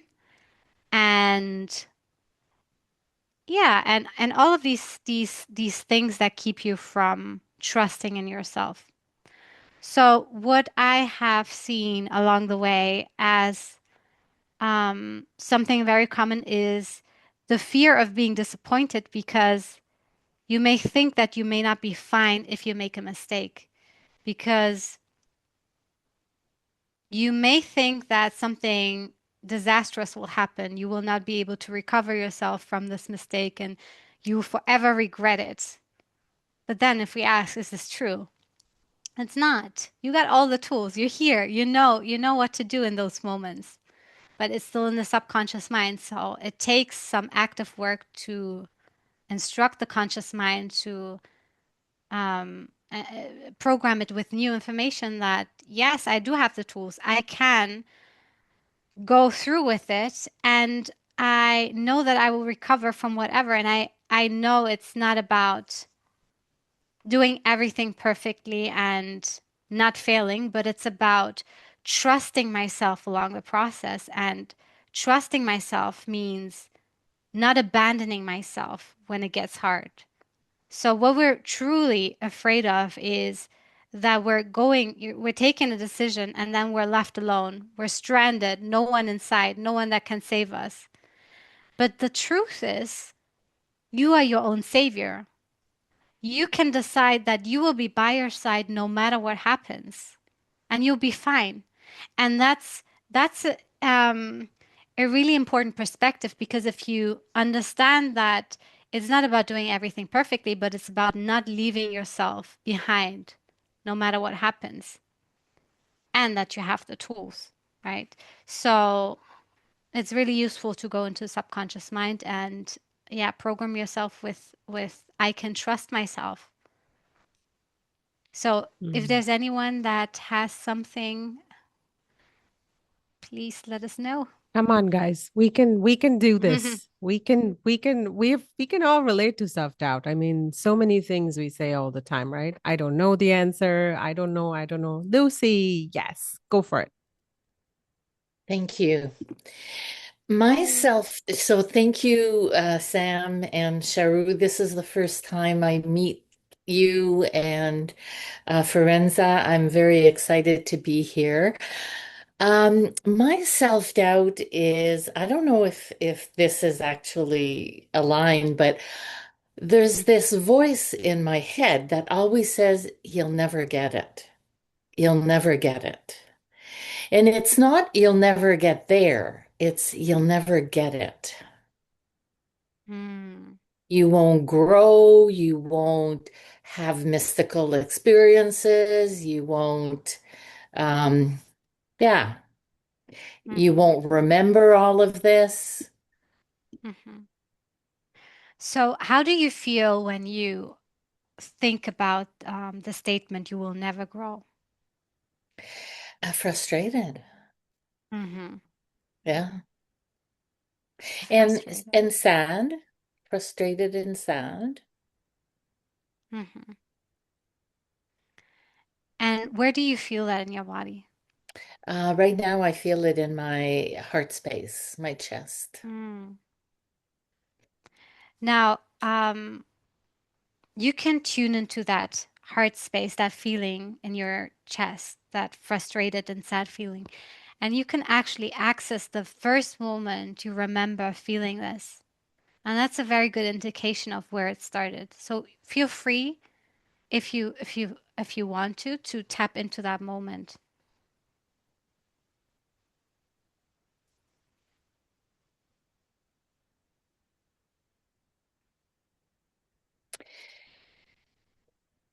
So what comes up is from the beginning. Hmm. Yeah, from the moment of birth. Hmm. Yeah.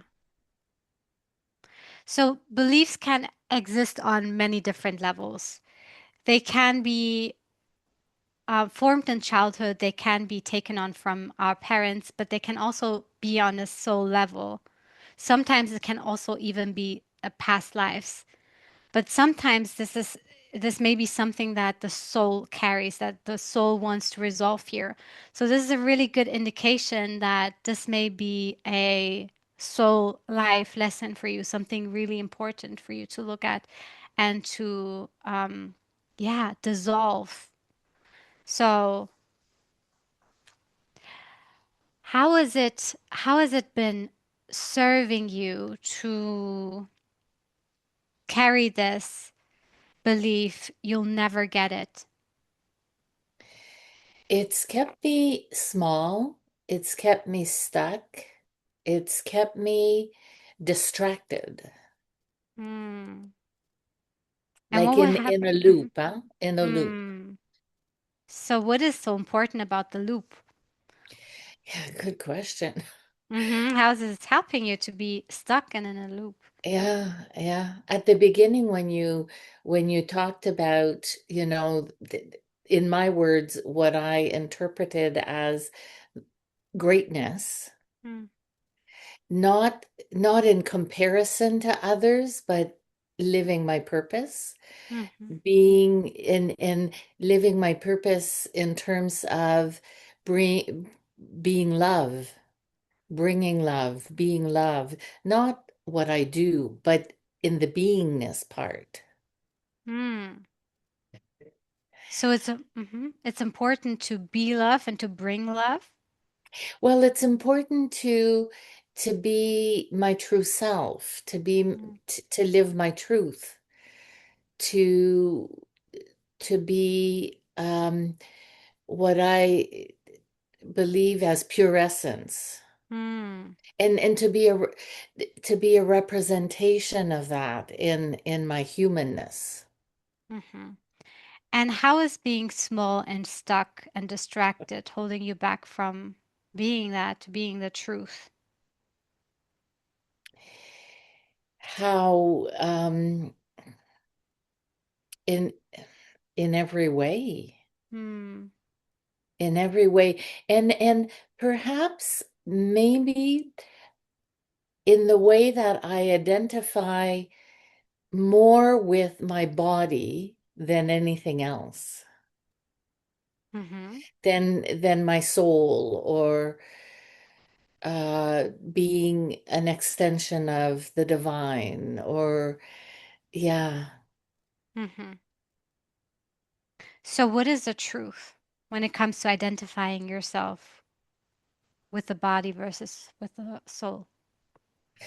Well, cognitively, I know, intellectually, I know that I am not my body, that I Mm. am more than that. Mm-hmm. Now, when you think about the version of you that doesn't believe that you'll never get it, the version of you that believes that she will get it easily, Right? what would she believe about her truth? And who would she be? Describe to me that version, that person. She would be confident. She would be relaxed, like the opposite of stressed. She would be joyful, happy, joyful. She would be inspiring. Um, she would be light, like Mm. like light and Hmm. light. Beautiful. Yeah, She would be light and light. yeah. Beautiful.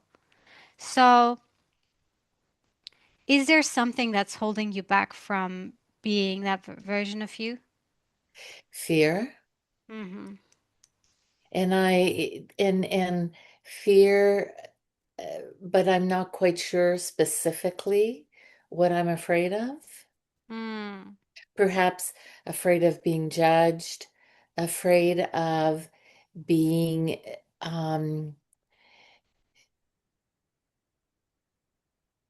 maybe like comparing myself to others, and to um afraid that my maybe like my ego mind might give myself too much significance, although I'm not too sure that's true. Um, yeah, Mm. Yeah. So we know that it's not true, right? no, But subconsciously there may be the information stored that you're afraid that your ego may take over.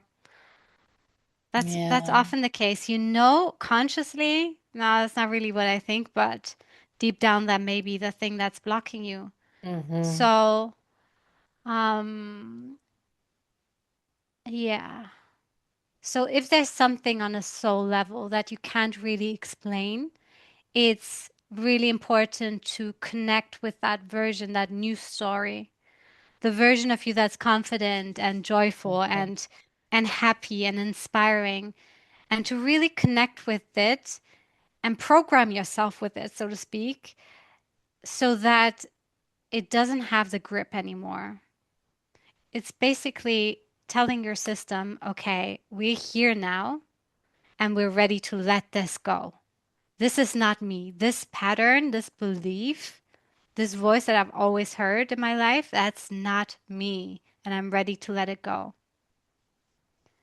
And you'll see things start to shift. But it takes some active programming. Right. It takes action. Mm-hmm. In what you're saying is it takes me putting energy in that direction, not necessarily in the big D doing, but in the thought processes, in the changing the voices inside. Is Right. that what you're saying? Yes. And this is if you do this by yourself. If you do this with a practitioner, of course, it's going to be different because you'll be guided to the very first moment and you'll be able to really collapse the belief and whatever is around it. Okay.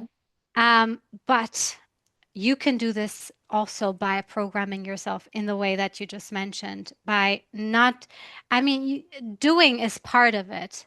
Doing is part of the identity shifting because you can connect with the version all day long, but if you never act and if you never really move into the direction, then it will just stay mental. It's not going to be embodied. So I would recommend doing this in meditation, connecting with that version of you regularly, make it a familiar feeling so that you now have a thing to choose from. You have the old voice that says, you'll never get it. And now you have the other voice that you're going to install that is, the whole world is yours. You are a soul, a vast soul with infinite possibilities. Now let me play, enjoy this game. So this is going to be another option, and then yeah, make that version of you grow, and then I would say take deliberate action inspired from this place. So if Okay. that would be do the thing that I've been fearful, maybe sorry, put yourself out there more or connect with those people that you think that wouldn't, connect with me or, those action steps that are a bit out of the comfort zone that don't trigger you all the way, but that just push you into the right direction. All right. Thank you. Yes. You're welcome. Thank you for sharing this and being so open. Oh, thank you for Yeah, that was your, so great, yeah, Lucy. thanks. I actually really enjoyed the journey of your from self-doubt to self-trust because this is a big one for me too. And Sam, it really resonates at the end when you said take inspired action from that version of you. And I'll just share what I've found is whenever I journal about self-doubt, I always write down the things that my self-doubt tells me I absolutely cannot do. I write them down. And then I'm like, okay, so I'm going to do the opposite now. And I just go and do it. And it is really, really liberating because I have often found that those were the silliest self doubts. Like I could not be more wrong. And I'll give you an example that will really resonate. I'm a podcast host. I'm doing this. It has just been a year since I started. I never wanted to do it. I never thought I could just speak and do any of this. And I think I love doing it. I don't know if I'm the greatest at it, but my self doubt was keeping me from even trying it. And I just was like, okay, it says I cannot do it. You're going to be so bad.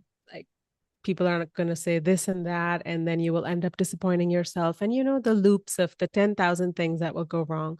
And I wrote them down and I said, okay, what if I just did it? And I did it. And it was really difficult in the beginning, really, really harsh, critical, blah, blah, blah, blah, blah. But I am at peace with it now and I really like it and I enjoy it. And so that's one example of self doubt to self trust. We'll see where it goes. Beautiful. Yeah, and that's why I'm so passionate about this work because we're meant to let go of these layers. They're not us. Those voices, they are not us. And I think as souls, we know that deep down, and we're here to grow and to discover our gifts and what we want to bring to this world. So thank God for Charu for letting go of these self-doubts and just doing it because you've inspired so many people and you've connected so many people and you've touched so many hearts, which you wouldn't have done if you'd believed the old voice of self-doubt. So Thank thank you. you. Yes, thank you. Thank you for that acknowledgement.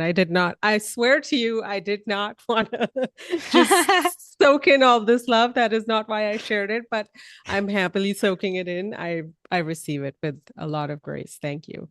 Sam, we're like at on time, maybe even slightly over, but I want you to briefly speak about what happens in a session with you that's different than this. I think it's really important to highlight that, not because I just want to market you all over. It's because I really feel called to share with people what's possible outside of meditation. And I don't do many things outside of meditation because I really believe you can become your highest self. But I also know from experience that sometimes the message comes through someone else because it is a tougher message. It is a message that is sneaky and it's hiding somewhere and you can't see it. And a healer like you has been really instrumental for me. And so, with that spirit, I would love for you to share with people one, what's possible in sessions with you, two, some of your amazing offerings, and where can people find you? Right. So, what we're doing here today was becoming aware of what's in the subconscious mind and to give you something that you can work with. But when we do work on a one-on-one level, we actually go to the root of those issues and we're able to release them. So, I have three different offers here. So, there is a healing and coaching program. So a 4-week container. And that is very suitable if you've had a few challenges in your life that are a bit more layered, where you feel like this may be coming from the subconscious mind because it's repeating. And you just need a reset or a redirection over a few weeks. Then I have a 4-week container and we work consistently for that period of time. And the goal is to clear some of the core issues that you've been dealing with and to get your system moving again. So it's about empowering you to continue on with your journey. So the other program I have is a 3-month container. And this is if you want to go deeper and you want to experience deeper, profound change. So this will also combine healing and coaching, and we'll go actually layer by layer and releasing all of these subconscious things. And we will update all these negative beliefs that are at the core, and we'll give you the tools, all of the tools that you need to reprogram and rewire your subconscious mind. And the goal of this is to install a new identity, a new ideal self that you can then live from. And if you have one thing that you would like to work on that's very important, that has a priority, then I would recommend a single session. And this would be addressing a specific thing, a specific pattern. And yeah. So, but if you really, really want to change your life profoundly or use this in a transformational way, then I would definitely go for a program because the energy that we create over the weeks and months is truly powerful and it really carries a momentum. So every time we step into the space again, we go a layer deeper from both sides because we get to know each other and then also the soul is ready to unpack all of these things. And Yeah. what I hear a lot is that what clients say is the more sessions we do, the more powerful it gets every single time. Yeah. Yeah. Amazing. That's probably because you're taking off the layers, and once one layer comes off, it's like so much easier to do other stuff. But I have to say, Sam, even just one session is really powerful with you. So if anybody wants to have a taste of what it is, go with a specific intention and just go and surrender, and we'll talk about it later. How about that? Can I Sorry, just jump in Farzana. here? Yeah, I just Yeah. jump in here. I just messaged Sam, I think a couple weeks ago, because our sessions ended in February, so a couple months ago. But she taught me muscle testing, which nobody has ever been able to work on me because I had such a limitation on the fact that muscle testing will actually work on me. But I just texted her because I didn't realize how often I do muscle testing as a way of just tapping into my own self to say, oh, is this the right thing for me to do? Mostly things I'm putting into my body and reintroducing into my body because I'm just coming off 3 years of a rash that started after my sister passed away. So I found myself doing muscle testing and saying, oh, is it okay to do a vibration plate today? Is it okay to do fascia work today? Is it okay to put this? And very powerful stuff. But I don't think I could have gotten to muscle testing that successfully without Sam taking me through some layers and allowing me to get to that place of self trust. So thank you for that, Sam. Thank you for sharing this. Yeah. Now, I do want to say we're about 10 minutes over 2 hours. Who could have predicted we would, you could have chatted for that long, but I kind of knew that's what was going to happen. Charu, we've posted some links in the chat. Yes. Point you to those. Yes, please. Farzana's last message with Sam's email list and a coupon code. And it's called YCP because those are the initials of my podcast. And since you guys all diligently heard Sam and I talking about our subconscious brain, you have an exclusive 10% off any of Sam's healing work. But Sam, there's also a masterclass coming up. Yes. Yeah. So this is for all the rest that is not ready for a session but wants to deepen this knowledge. I uh, w- Two of the most important themes in my work are the subconscious mind and the higher self.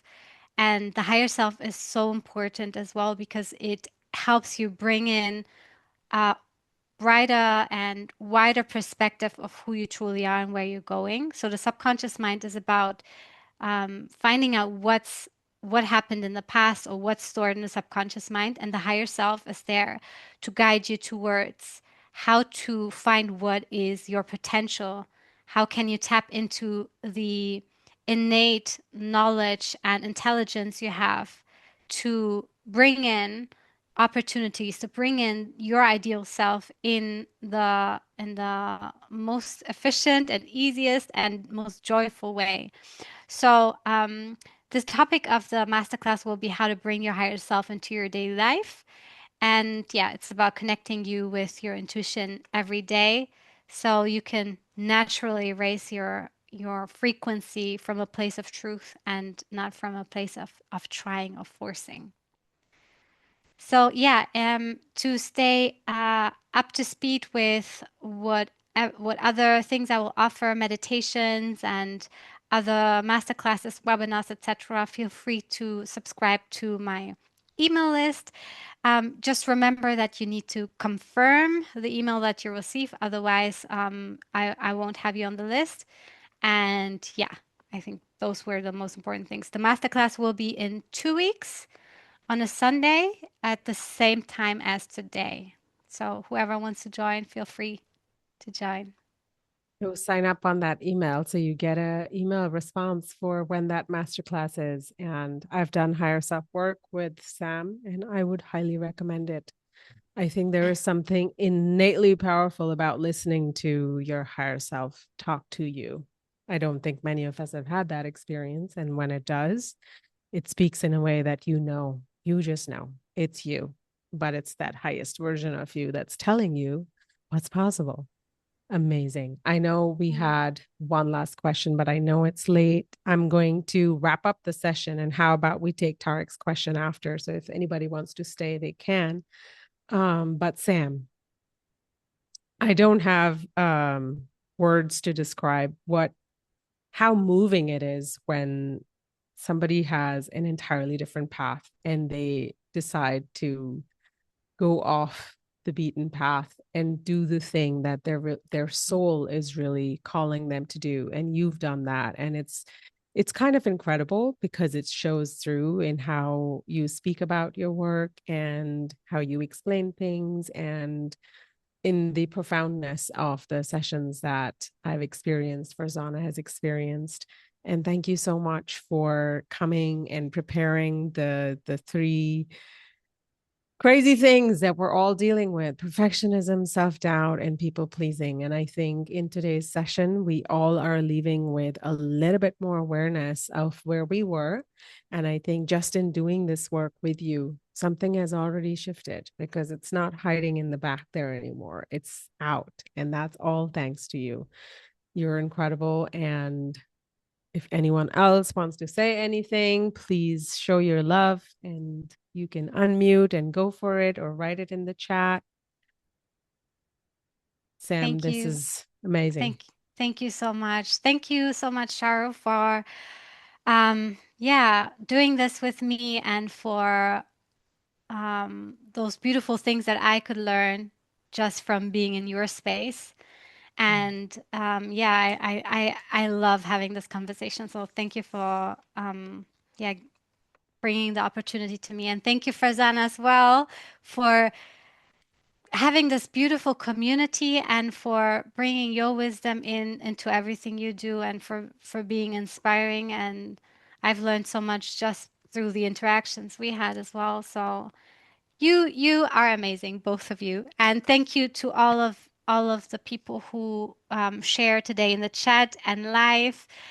And I really appreciate your openness and your trust in this, especially because you're not alone in this.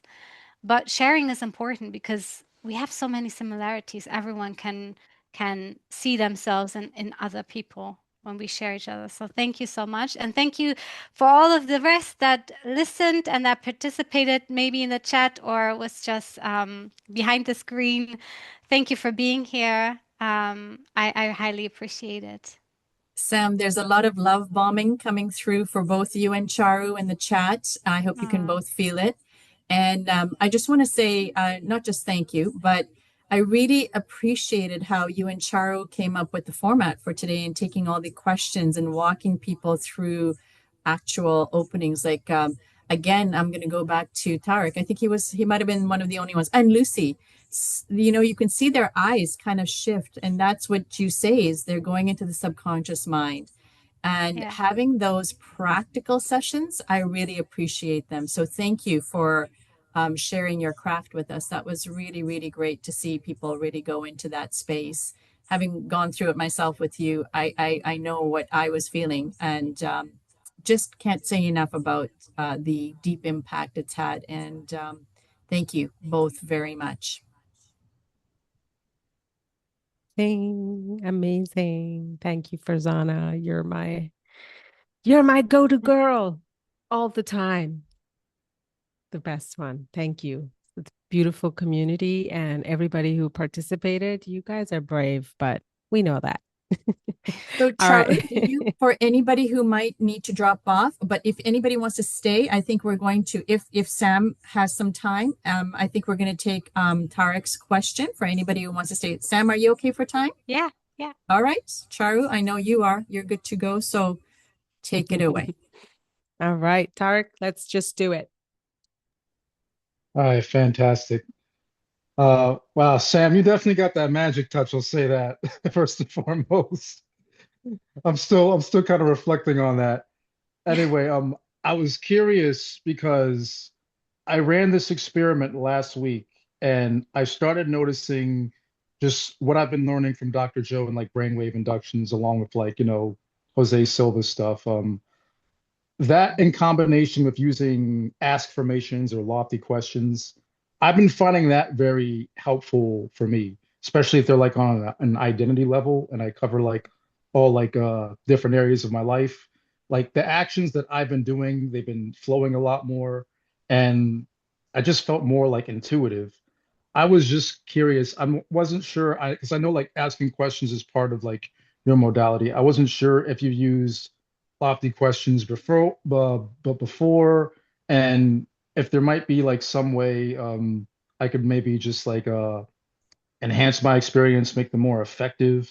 Because I usually like ask them like four times, and I kind of sit there and let it get into my body. But you might have some other ways I could probably um, you know get it into my subconscious mind a little bit more effectively. So I was curious.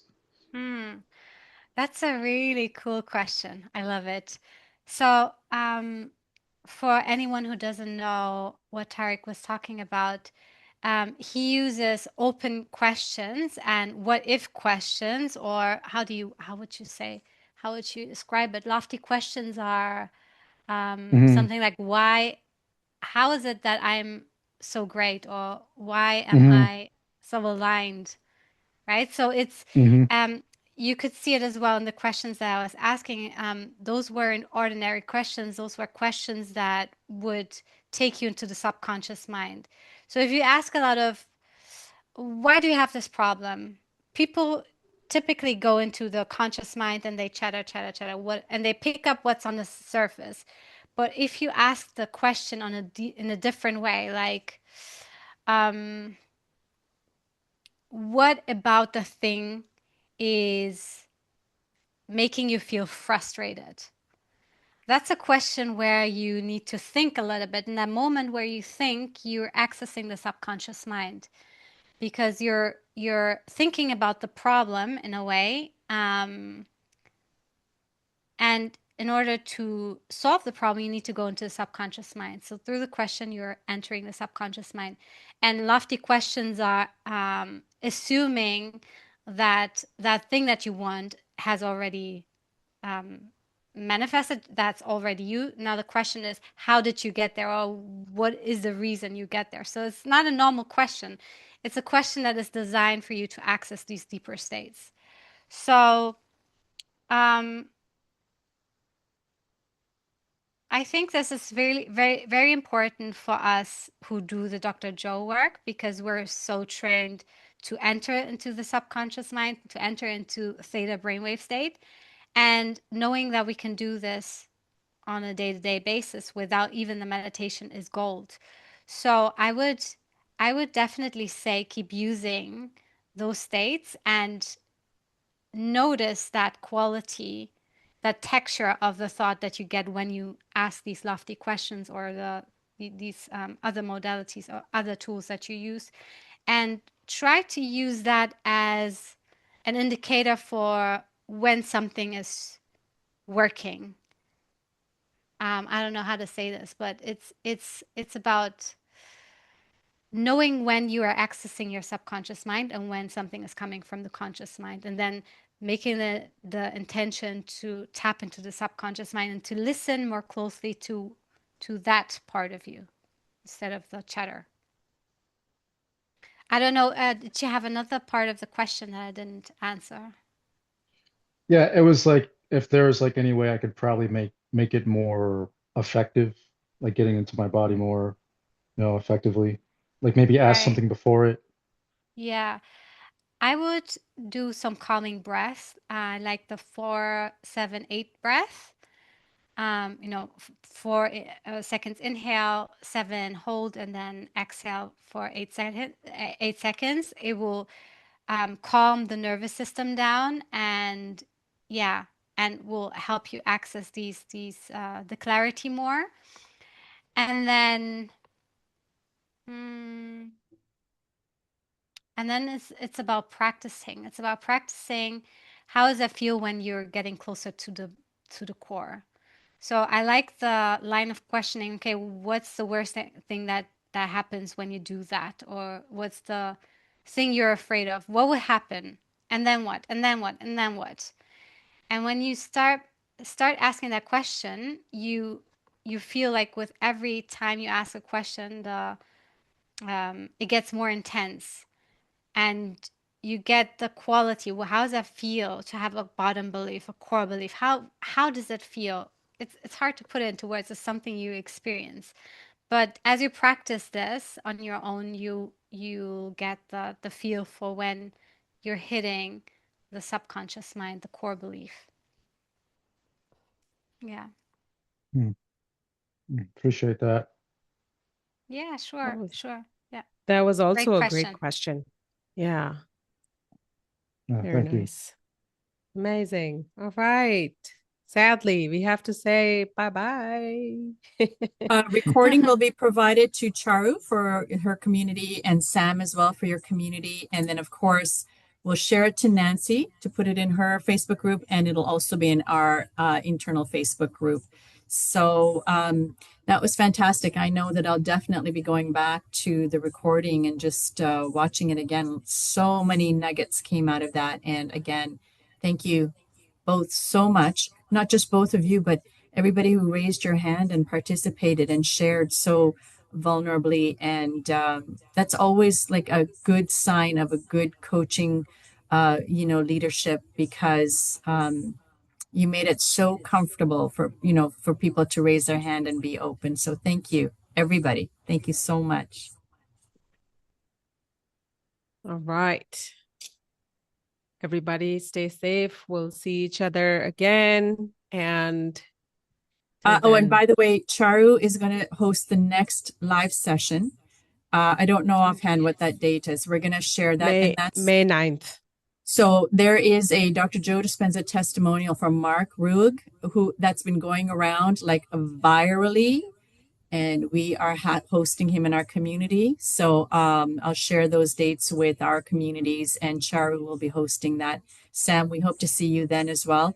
I will not be participating in your session because I have a conflict on that day, but look forward to catching the replay of your masterclass. So thank you again, ladies, so much. That was such a great way to start the weekend. Yeah. Well, actually, Farzana, you reminded me. So Mark Rug is his episode on Your Colorful Path is releasing on next Thursday, which is the 23rd. So please catch that because there is stuff that we did that was at his home and it's just incredible with a lot of visuals. So YouTube. And then he's coming on May 9th and it's going to be amazing. So We'll send tell those your links friends. around. Yeah, we'll send the links around so you have the link directly to the Charu's podcast with him and the event invite and the Zoom link for that live session, which I will hope to see everybody at as well.